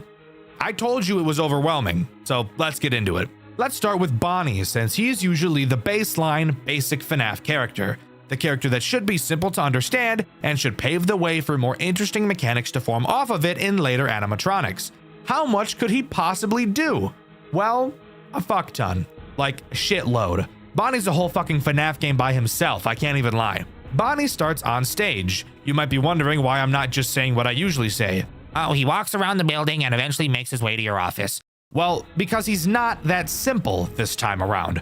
So tracking his movements is actually important. Bonnie has 4 possible attack methods. I'm sorry. 4? That's the most insane thing I've ever heard of. And Bonnie is supposed to be the simplest character? I'm mortified of what is yet to come. Well, calm down, buddy. Let's go over each possible route that Bonnie can take, starting with the most basic one, heading to your office. This one is simple. Bonnie will walk to your office, appear in your window for a while, and eventually walk into the doorway where you can really see how fucking hulkingly terrifying these robots are. I know that FNAF 1 animatronics are like 6'9" or something like that canonically, but no FNAF game has really shown that off in a way that is meaningful. Seeing the animatronics in the doors in this game is actually kind of scary. Obviously, just close the door and you'll be a-okay. However, do keep in mind that the animatronics in this game like to sit at the door for approximately 12 years, so that's fun. Bonnie's next means of making your life miserable is through attacking the compressor room. What the fuck is the compressor room? Well, now is the time we get to start talking about the control panel, and where this game really starts to become an overwhelming headache. The compressor is a large machine inside of the building. The compressor is what allows the doors all throughout the building to be closed, because as I'm sure you could have guessed, it compresses the air that allows the pistons of the door to work properly.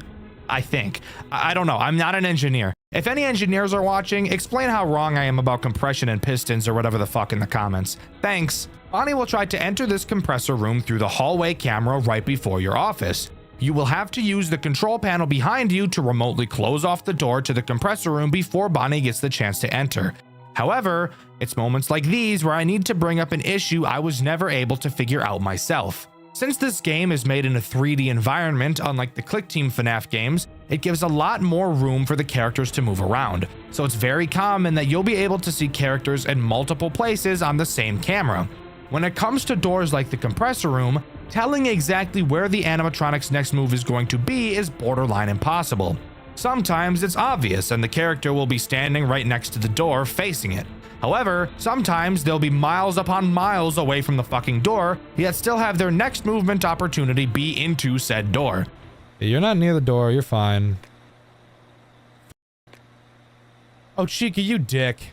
So this leads to you closing doors whenever you see a character on the camera, which a lot of the times the character was never going to enter in the first place, therefore just wasting a fuck ton of power for no reason. If Bonnie manages to get into the compressor room, he'll slap his fat crack all over it and break it, which will require you to reboot your compressor. With your compressor off, you obviously won't be able to shut any of the doors throughout the building. This includes the doors you can close on the cameras. Bonnie's next attack strategy is the camera connections in the server room. This works exactly the same as the compressor room in theory. You can close the door to the server room when an animatronic is close, using the control panel behind you. If Bonnie manages to get inside the server room, he'll drop his big fat stupid balls all over the control panel and fuck up your camera connections, making you unable to see any of the cameras. You will then have to manually reboot them, which along with the compressor reboot takes a very long time. However, I'd argue that not being able to see your cameras affects the gameplay loop a lot more often. Where a lot of FNAF games fail to make the cameras super useful, Next Week at Freddy's succeeds greatly at making the cameras more important than any other tool at your disposal. The final attack strategy that Bonnie can have is activating Foxy, which brings up Foxy altogether. There are actually two different versions of Foxy in this game, the normal one and the scrapped one in the back room. We'll talk about the back room one later. For now, let's focus on the main Foxy. By himself, Foxy is incapable of doing anything and will never attack you, only through the assistance of Bonnie and two other animatronics that can activate him. Bonnie has the chance to enter Pirate's Cove and attempt to activate Foxy. Once Bonnie enters, you won't have a super long time to stop him before Foxy comes for that ass. Whoa, no. Fucking dick! My whole asshole just fell off. It did, just dropped right out. Just dropped, just flop, just fell right out of my ass.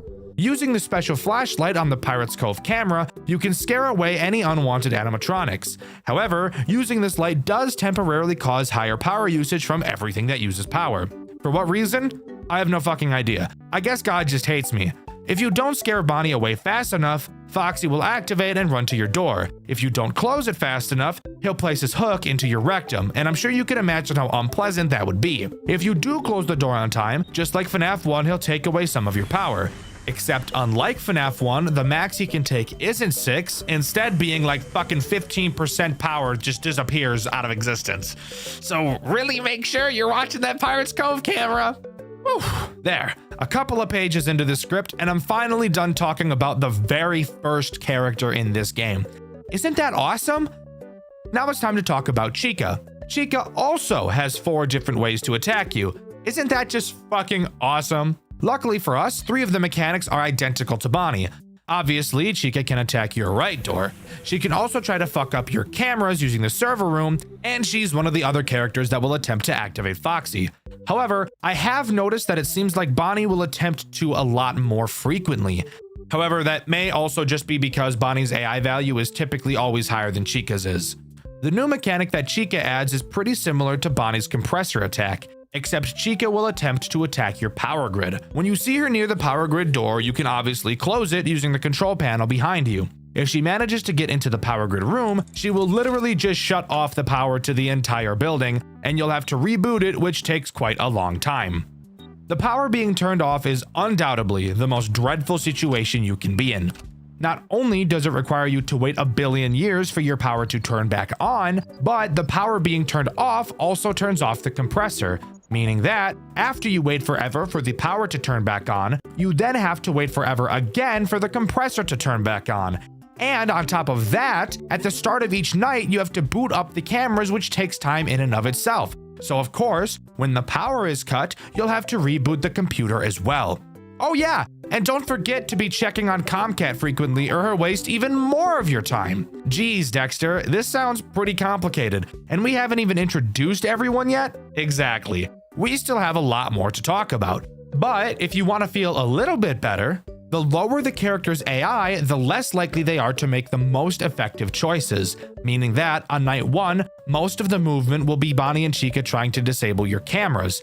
I personally didn't have them come to my doors on night 1 at all. Night 2 doesn't add anything new, it just increases the AI of Bonnie and Chica, so chances are you're going to be seeing at least one of them at your door on this night.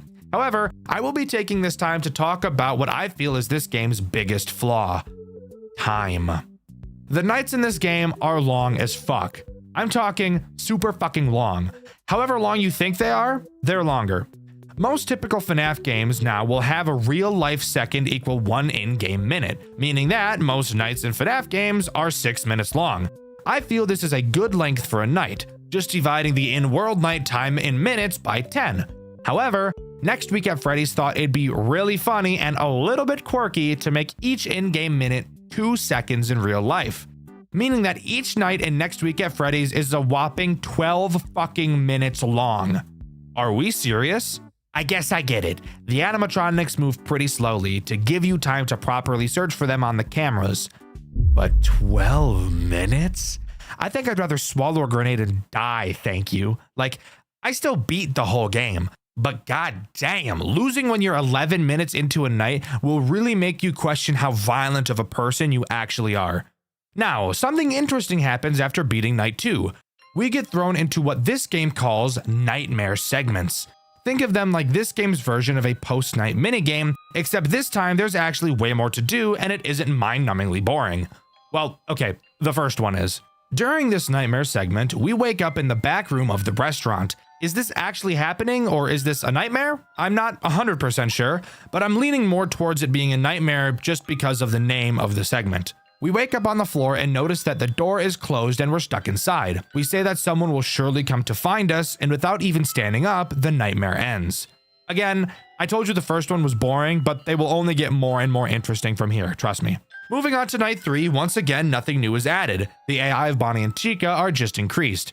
But you really have to think, with how many different ways each of them can attack you, and how overwhelming the game's system as a whole is, this is still enough to make each night feel significantly more difficult than the last. Moving on to the second nightmare segment, we're finally able to stand up and really get a good look at our surroundings. The room is very small and very cramped, which would give any normal person a feeling of claustrophobia. We pick up a flashlight that barely does a goddamn thing and start to explore for an exit. It's at this point where I noticed that these nightmare sections would be my least favorite part of the game because of the horrendous mix of both motion blur and horrific head bobbing. But that's really besides the point. We eventually notice a door and recognize that it's just like the one in the office. However, the lever that controls the door is missing. We find it on a desk, but before we can attach it to escape, a throbbing pain comes to our head and we pass out.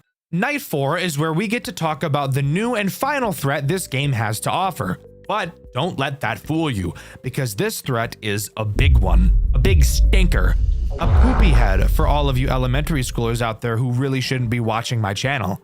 Night 4 introduces Freddy, and let me tell you, he's got all the tricks up his sleeve, and he's ready to flatten you like a pancake and fold you like an omelet. Freddy can literally do everything, and he moves faster than the other animatronics, so needless to say, he's going to be the one that grabs a clump of your rump and doesn't let go like a snapping turtle. Not only can Freddy take all 4 of the paths that Bonnie and Chica can take, those being fucking the compressor room, activating Foxy, killing the power, and disconnecting your cameras, he can also attack either of your doors, and there's also something else unique to him that he can do. Remember how I told you that there are 2 Foxys in this game? Yeah, Freddy fucks around with the other one. Scrapped Foxy is present in the back room. The only other character who will enter this room is Freddy. And be careful, because sometimes seeing Freddy on this camera can be pretty difficult, as he has the habit of hiding in the shadows. When you see Freddy in the back room, shut the door to Scrapped Foxy's room using the control panel behind you. If Freddy manages to get inside, he will send Scrapped Foxy to your office. However, unlike normal Foxy, Scrapped Foxy can attack either of your doors. I personally have no idea how much power he takes away when he pounds on your door, as I'm a fucking god gamer and never had to deal with him. It is a mistake I will not make again. Uh-oh. Okay, let's talk about this. I had that fucking door closed when Freddy was in there. Which, by the way, you can see my epic FNAF skills on my second channel, Dxtr Black. But once Scrapped Foxy pounds on your door, he'll break in the hallway where he won't reactivate for the rest of the night. And from here, nothing else actually gets added to the night sections. Each night just gets more and more difficult. Now sure, there aren't a lot of threats that can happen at the same time, but the reason why this game is so overwhelming is because of how much you have to remember. You have to know where all the characters are. You have to understand how each mechanic works, and you have to be able to control your nerves during all of this for 12 minutes straight and barely pass each night due to almost running out of power because these animatronics camp more than a fat Call of Duty player. Oh, hi, Chica.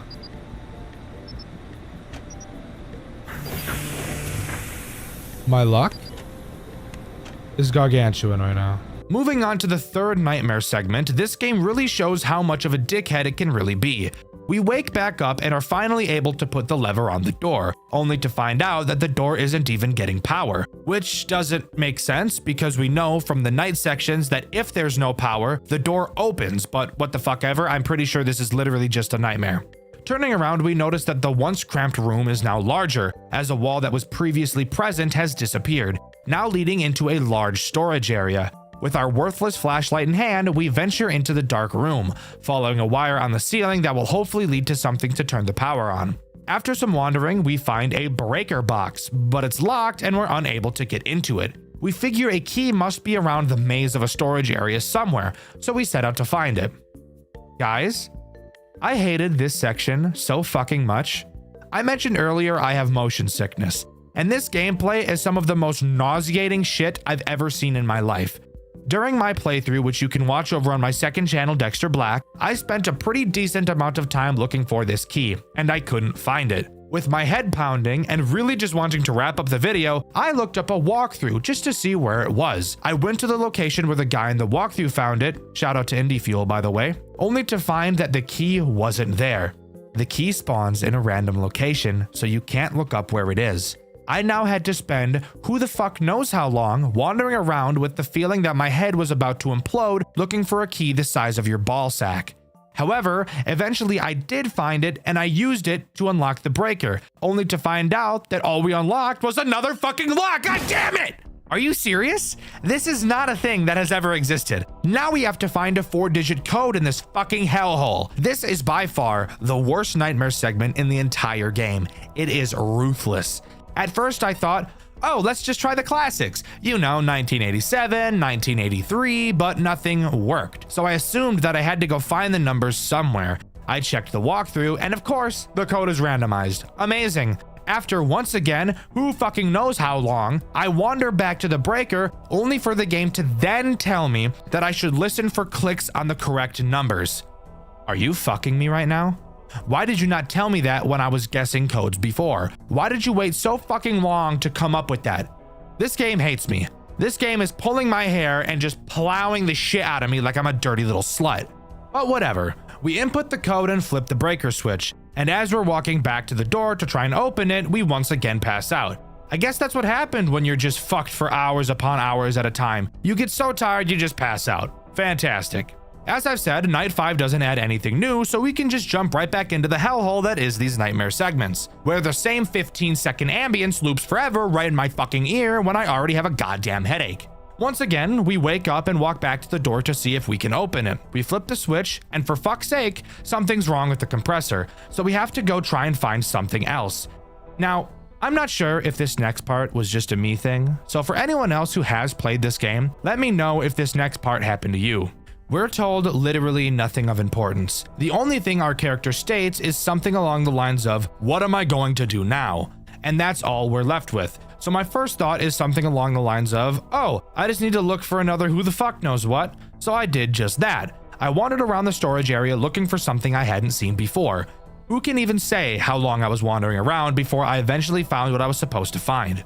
Directly next to the original room that we were in at the beginning of the nightmare segments, another wall miraculously disappeared. and that's where we were supposed to go. That wouldn't even be a huge problem if I could fucking see anything at all. But it's so fucking dark. I can't see my hands. It's so dark I can't even think, which I know doesn't make sense, but fuck it, here we are. Entering this new room, we see a bunch of pipes on the wall. We know the power is on, but figure that there's a generator somewhere that hasn't been turned on, because it wouldn't be a horror game if you didn't have to turn on a generator at some point, now would it? After wandering down a hallway that probably took me 20 minutes to find because I couldn't see a fucking thing, we stumble into the room where the generator is. We power it on and promptly pass out once more because of how loud it is. I'm sure you could guess, nothing new of note in night 6, just really fucking hard. In the final nightmare segment, we wake up once more.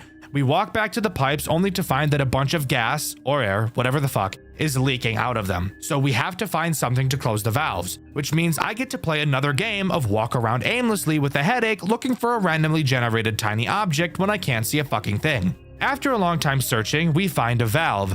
We then have to take the valve back over to the pipes and figure out which of the billion of them to close off. At first I thought, let's follow the pipe that leads to the door we're trying to open. So after following the completely unconventional and nonsensical twists and turns of the pipes, I found the one that went to the door.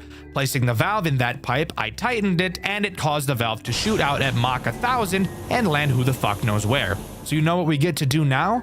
Play another game of walk around aimlessly with a headache looking for a randomly generated tiny object when I can't see a fucking thing. After finding it lying on the fucking ground, I decided fuck it, I'm just gonna brute force this one. And to my luck, the pipe I chose to put the valve in next just so happened to be the correct one, thank God. Finally, we head back over to the door and try to open it one final time, and finally it opens. We see a newspaper with some audio from a newscast playing in the background, explaining that an employee at Freddy Fazbear's burned down the building after reporting that the animatronic stalked him during the night. This employee is who I can only assume to be us. We were placed into a psychiatric hospital because everyone just assumed we were cuckoo bananas. We also find out that the owner of the restaurant, who in this game is called Jacob Fazler, retarded name, I should mention, has been arrested for killing several children, probably in reference to the typical FNAF missing children's incident. And of course, the co-owner Marcus Reed killed his daughter. Why did this game choose to give them different names instead of calling them William and Henry? I'm not totally sure. But with that, the main game of Next Week at Freddy's comes to a close.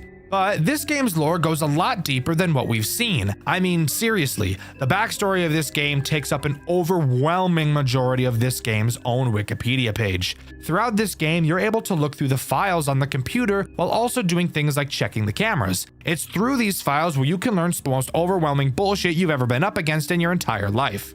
Alright, so let's break down the absolute shit show that is this game's retelling of the original FNAF lore. As I understand it, and with significant help from the wonderful writing of City, the creator of the FNAF fan game wiki. Seriously, I couldn't do this shit without you. No idea how you had it in you to write all this, but here's my shitty retelling. Next Week at Freddy's kicks off with Jacob Fazler and Marcus Reed, the two guys behind Fazbear Enterprises. They started cooking up the idea in the late 80s, and by October of 1989, they have brought the building that would become Freddy Fazbear's Pizza family restaurant. Jacob even logs all of his progress on the same computer in the office you used during the game, talking about buying the stage, wiring the rooms, and bragging about getting pneumatronics to build the animatronics. He also casts the voices, Adam Burton as Freddy, Rick Ellis as Foxy, and Davey and Suzanne Paul for Bonnie and Chica. By 1990, the place is open. Business is booming, Jacob marries Nancy, she helps out in the studio, and soon they're running 3 locations. Everything looks fine, but Marcus slowly drifts away from the company, skipping meetings and distancing himself. In 1995, Jacob installs the infamous control panel in the office. You know, the fucking NASA dashboard of switches that's basically the whole reason this game is overwhelming in the first place. Then, life falls apart. Nancy dies, and that's never explained, and Jacob is left raising their daughter Lara on his own. Lara grows up around the restaurant but loses interest in it, and Marcus cashes out of the company entirely. Jump to 1999. Jacob gets a shiny $12 million offer from Sunbird Hotel Corporation to expand, and for the first time in years, he's motivated again. But in 2001, Marcus storms back demanding his old share. Jacob tells him, "Too bad, fucker, the deal's already done," and Marcus has a meltdown. He's literally dragged out by Adam Burton, Freddy's voice actor, and Marcus files a lawsuit, but the outcome is never revealed. And then tragedy hits. In June 2001, Lara is found dead in the storage room of Freddy's. 3 days later, Sunbird pulls their deal. Jacob's later logs get darker. He writes about hearing Lara's cries and feeling like she's watching him, angry. By 2002, he admits he's, quote, made a mistake. That mistake? Involvement in the deaths of 3 children. Not long after, Freddy, Bonnie, and Chica start moving in disturbingly lifelike ways, which, yeah, the model viewer pretty much confirms are the spirits of those 3 kids. Meanwhile, the employee chat logs on that same office computer show the slow collapse of the place. Staff complain about the animatronics walking around on their own, about creepy suits left lying around, about Jacob drinking and acting strange after Lara's death. Scrap Foxy briefly gets mentioned as this janky earlier version of Foxy. There's even a memo from Jacob banning guest mode after a balloon incident, and literally bolting the animatronics to the stage to avoid lawsuits. And as far as I'm aware, that's all Next Week at Freddy's has to offer.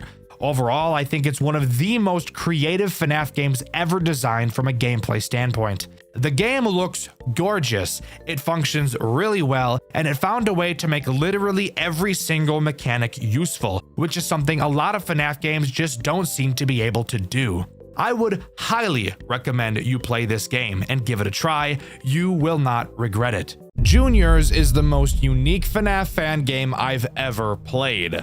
And I have played a lot of them. Really, I've quite literally built my entire career around playing FNAF games, and Juniors is 100% the most fun I've ever had playing any FNAF game ever designed. This video is here to go over everything I love about the game and the few things that I hate, because truly, I do not believe there is currently any FNAF fan game that does the formula better than Juniors. So let's waste no more time on the intro that nobody cares about and get into the best FNAF fan game ever made. Before we begin talking about Juniors, I want to tell a bit of a story, or I guess more of a fun fact. I actually wanted to avoid playing and reviewing Juniors for the longest time. I've been getting suggestions for it since my first ever FNAF video over a year ago, and I've always decided that I didn't want to touch it. Why? Because I used to have this really cringy way of thinking. If something is popular, it must be overrated type of mentality. After finally sitting down and playing through Juniors, seeing it completely blind for my first time ever, I will never in my life think like that ever again. This game truly has made me more passionate to create content more than any other game ever has.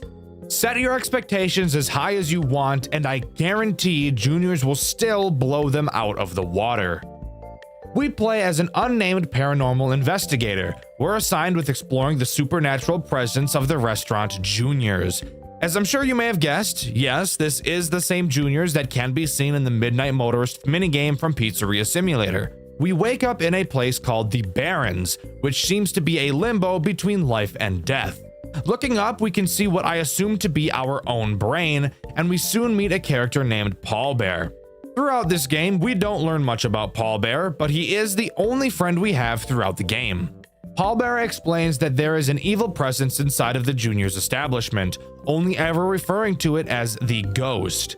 Eventually, we strike a deal with Paul Bear. He agrees to help us with our investigation of Juniors, and we agreed to help Paul Bear find freedom from the Ghost by defeating it in one way or another. With that, we head to bed and start our first night. Usually, the way I talk about nights in FNAF games is pretty basic. I bring up which threats are introduced, how to deal with them, and throw in a dick joke or something. However, Juniors does the entire FNAF formula so differently from any other FNAF game I've seen, so covering this is going to be a fun change of pace. To start, Juniors completely gets rid of the sit and survive style of gameplay that most other FNAF games have.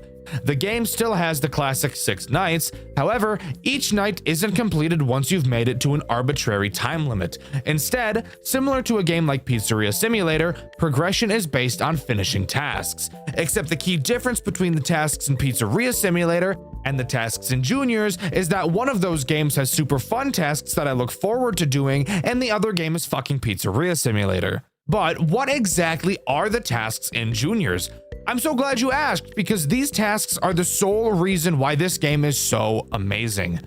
Throughout the night, the ghost Paul Bear was telling us about will enter one of the animatronics at random. It's our job to watch the cameras for weird anomalies and figure out which animatronic is possessed. And each night, you will have to correctly identify where the ghost is more and more times. On night 1, you need to correctly identify the ghost 2 times, and with each subsequent night, that number goes up by 1. But before we really get into that, there's something else that this game does that I wasn't expecting. Typically in FNAF games, the animatronics will make their way to your office and try to attack you. This is actually not the case in Juniors. The animatronics will never come to your office. Well, at least not in the typical FNAF way, but I'll cover that in a minute. The tools at our disposal are pretty minimal. We have our cameras, control panel, and our repair room. Throughout the course of the night, if you check your control panel, you will be able to see the condition of each of the 6 animatronics. Yes, 6. You've got the main 4, with the addition of the marionette and balloon bitch, or as this game calls him, balloon baby. As the night progresses, the condition of each of these characters will decrease. If they ever go completely empty, they'll use your ass as sustenance and gobble it up. At any time, you can send one of the animatronics onto a conveyor belt that will bring the character to your repair room. Once inside the repair room, you can quickly fix them and send them back into the pizzeria. This will cause their condition to go back up to 100. However, you have to be careful, because if you send the possessed animatronic to your office, it's game over. Another thing to note is that you can't send more than one character to your repair room at a time. Moving on to the actual ghost hunting part of this game.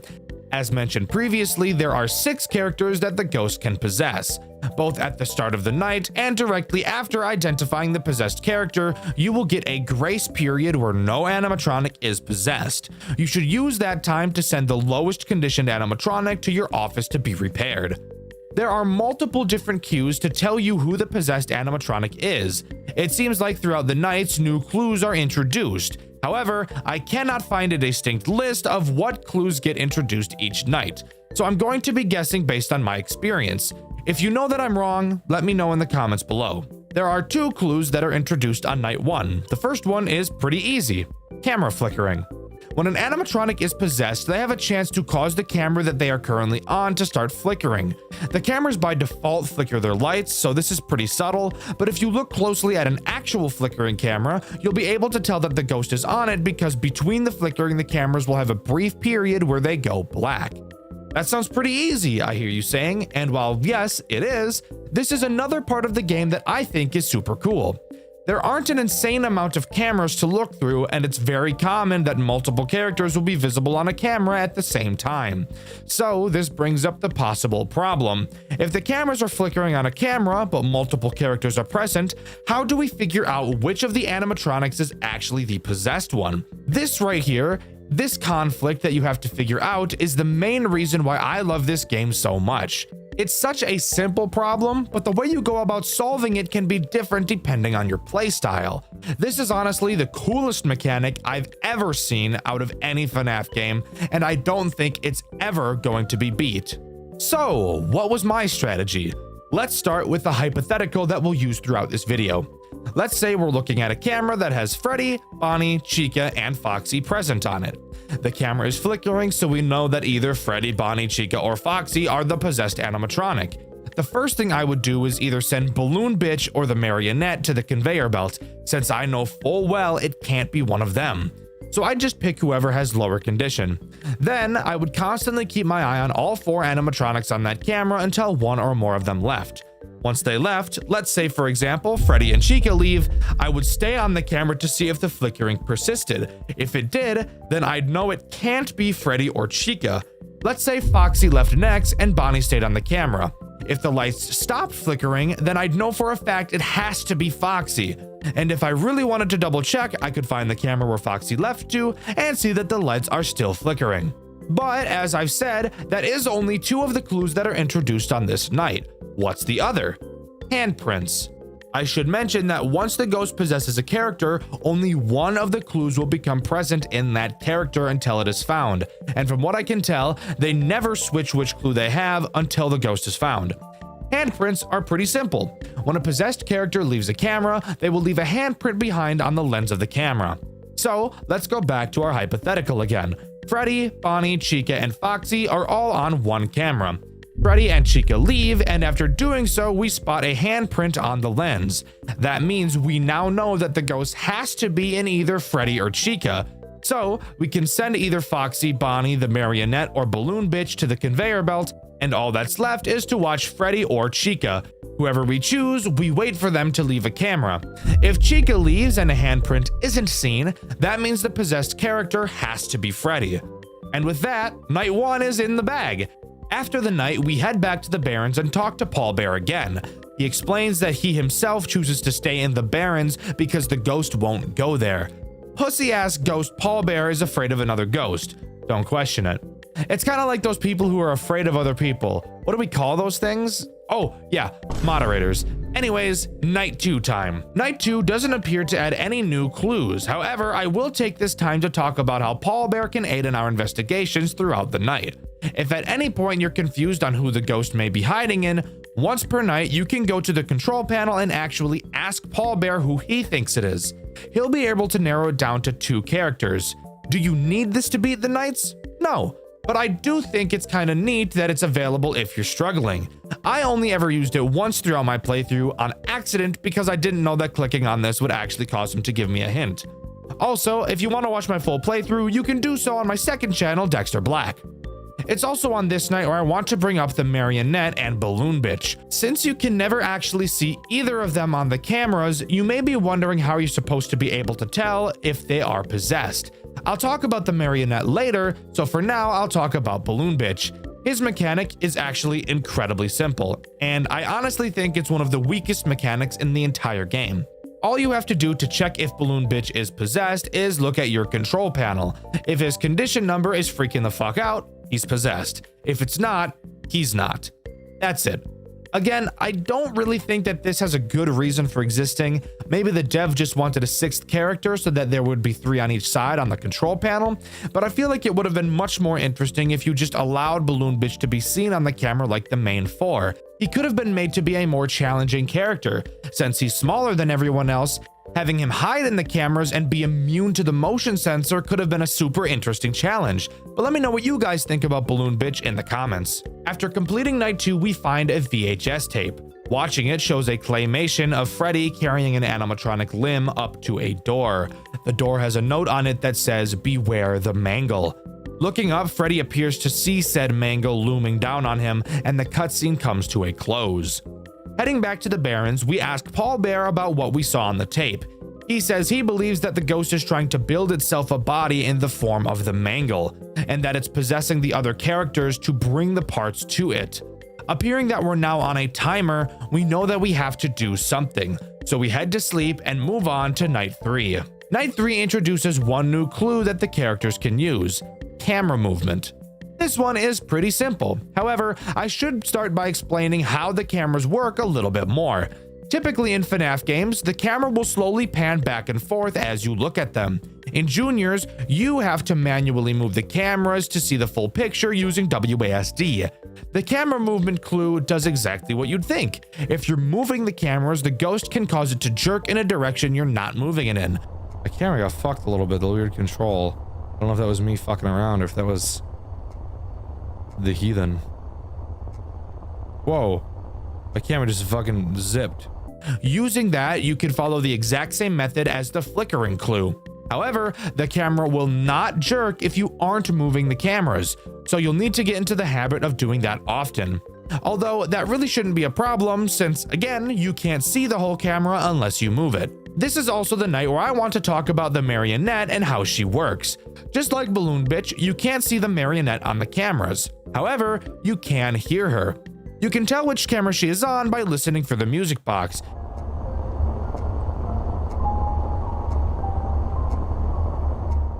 If you hear it, then you know that the marionette is on whichever camera you're looking at. Fundamentally, is this different from the 4 main characters? No. However, I do think it's a super fun addition to the formula. where if we were using our hypothetical again from earlier, let's imagine all 4 of the main characters are on a camera and the camera is jerking in a random direction when we move it. Then all 4 characters leave at the same time, but the camera is still somehow jerking. Then you notice that you've been hearing the music box the whole time and just weren't paying attention. Now you know that it has to be the marionette. It's not that it's hard to figure out, but it may be something that slips your mind as you're so focused on trying to find the ghost. I love the marionette in this game, and if you couldn't guess from my constant glaze, it's the best marionette I've ever seen out of any FNAF game. After completing night 3, we find another tape. On it, we watch the ghost leave Freddy and move to Bonnie. Then see Bonnie carry another piece of the mangle to the secret door. This is another thing I really like about this game. Even though you can't feel it, you know both you and Paul Bear are in a race against the clock, as with every passing night, the mangle gets closer and closer to being completed, and you know that once it's finished, your chances of winning become slim to none. Heading back to the Barrens, Paul Bear isn't present. Climbing up a ladder, we find him in a tree looking out at the brain. We tell him that our investigation ends soon. Paul Bear mentions that the spirits know he's in the Barrens with us by now, and we devise a plan to break into the secret room, the basement, and get to the mangle before it's put together. Sharing a moment of solace together, we head back into the restaurant. Somehow, this game is actually making me care about a character, which is insane to say given the fact I'm talking about a FNAF game right now. But regardless, it's on to night 4. Night 4 introduces the most ball-busting clue we've ever seen: camera malfunctions. This does exactly what you'd think. The possessed animatronic will cause a malfunction on whatever camera they are on. That means if we go back to our hypothetical, Freddy, Bonnie, Chica, Foxy, and the marionette are all on the same camera. One of them becomes possessed, so we lose the ability to see that camera. Fuck. Continuing to watch the cameras, we hear the music box stop, but the malfunction continues. We now know that it can't be the marionette. All of a sudden, the camera pops back on, and all we can see is Bonnie. Well, now we know that it can't be Bonnie. Now we look around the cameras until we find the malfunctioning one again. As we look, we spot Foxy on a camera. We now know that the ghost is either Freddy or Chica. Oh fuck. You quickly check the control panel and see that Freddy and Chica are both at 15 stability. What are we to do? We don't have enough time to keep watching. So it is now our time to make a decision you will probably have to make at least once in your playthrough. Praying to the RNG gods that the ghost isn't in Freddy as you send him down the conveyor belt. Freddy finally arrives and you don't die, so you now know it has to be Chica. Realistically, this exact situation doesn't happen all too often, but I do think this malfunction clue is by far the most stressful out of all of them. I think it adds a new type of tension that the game needed. I love this clue. I think it adds a whole new interesting way of analyzing the threat. It's fantastic. After completing the night, we find another VHS. In it, we see the ghost possess Chica while she's sleeping, and she takes another piece to the basement. Heading back to the Barrens, we keep it short and sweet with Paul Bear. He says he knows of a way to the basement, and we tell him that after we wrap up our investigation tonight, we'll meet back up with him and head there to put an end to this. Heading to bed, it's on to night 5.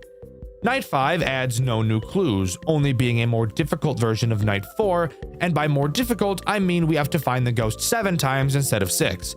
I'm really out of things to talk about when it comes to the night sections, as I've talked about everything that's relevant throughout them. All we have left to talk about now is in the basement. After completing night 5, we get one last tape revealing all of the characters awakening the mangle, a foreshadow of what's to come. Heading back to the Barrens, Paul Bear explains the plan. We'll go along with whatever the mangle has planned and lure her into the Barrens and trap her forever. We say our final goodbyes to Paul Bear and enter the basement, not knowing what's ahead of us. Upon entering the basement, we're greeted to a new office. The basement serves as night 6, the boss fight night. I'm just gonna put this out here right now. I am not a fan of night 6, gameplay wise at least. I think it looks great and I think it serves excellent story purposes, but I think it's a massive step back from the core loop of the game. The basement is set up exactly how the office from FNAF 2 is. 2 open vents to your left and right, and a large hallway in front of you. You have access to a flashlight, cameras, and a Bonnie mask. Yes, it's literally just FNAF 2, even equipped with a music box to constantly wind throughout. Maybe this is the reason I don't like this night. Just kidding, it's not a maybe. Of course this is the reason I don't like it.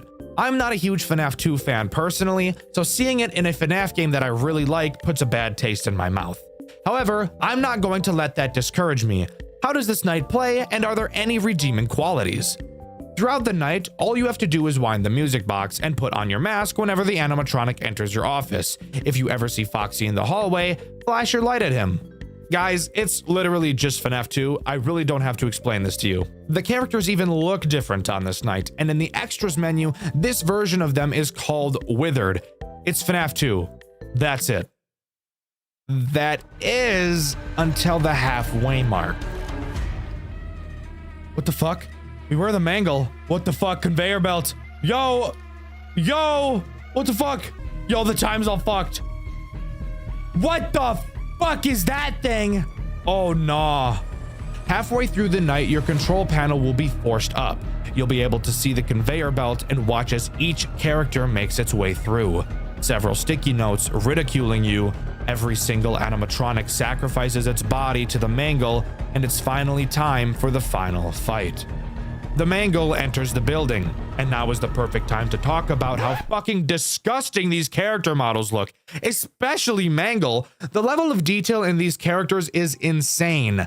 Seeing Mangle on the cameras is probably the most uncomfortable thing about this entire game.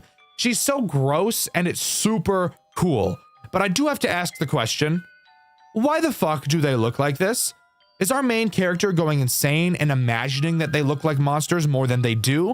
Or did the manufacturers of these robots actually design the most fucked up, creepy robots of all time?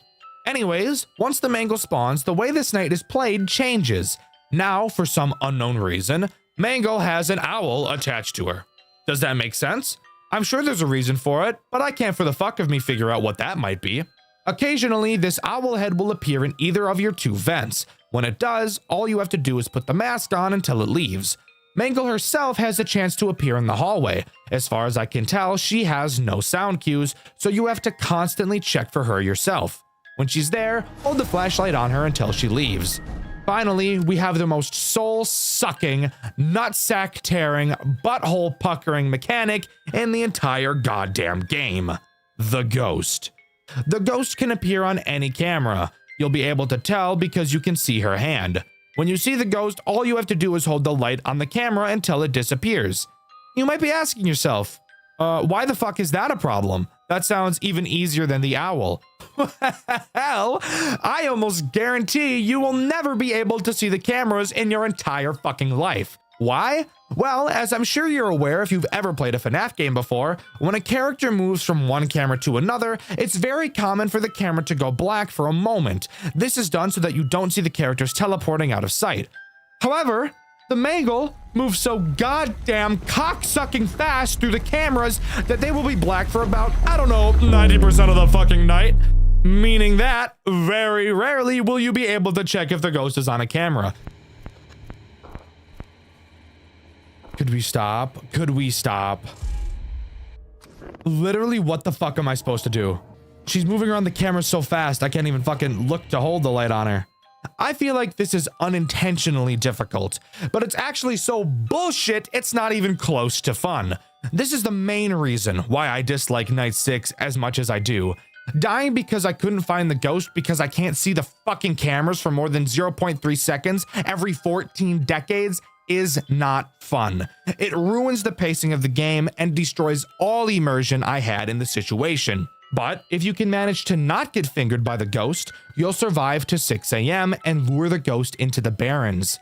The ghost grabs Paul Bear, revealing he himself is a costume, not an actual plush bear. Surprise, surprise. This should have been obvious.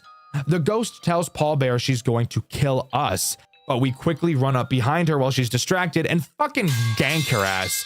Dead kids! Rah! Rah! The screen cuts to black. We learn 5 years later, Juniors would reopen after some significant rebranding, focusing on, quote, family fun and above all, safety. A line that should be familiar sounding if you've played the official games.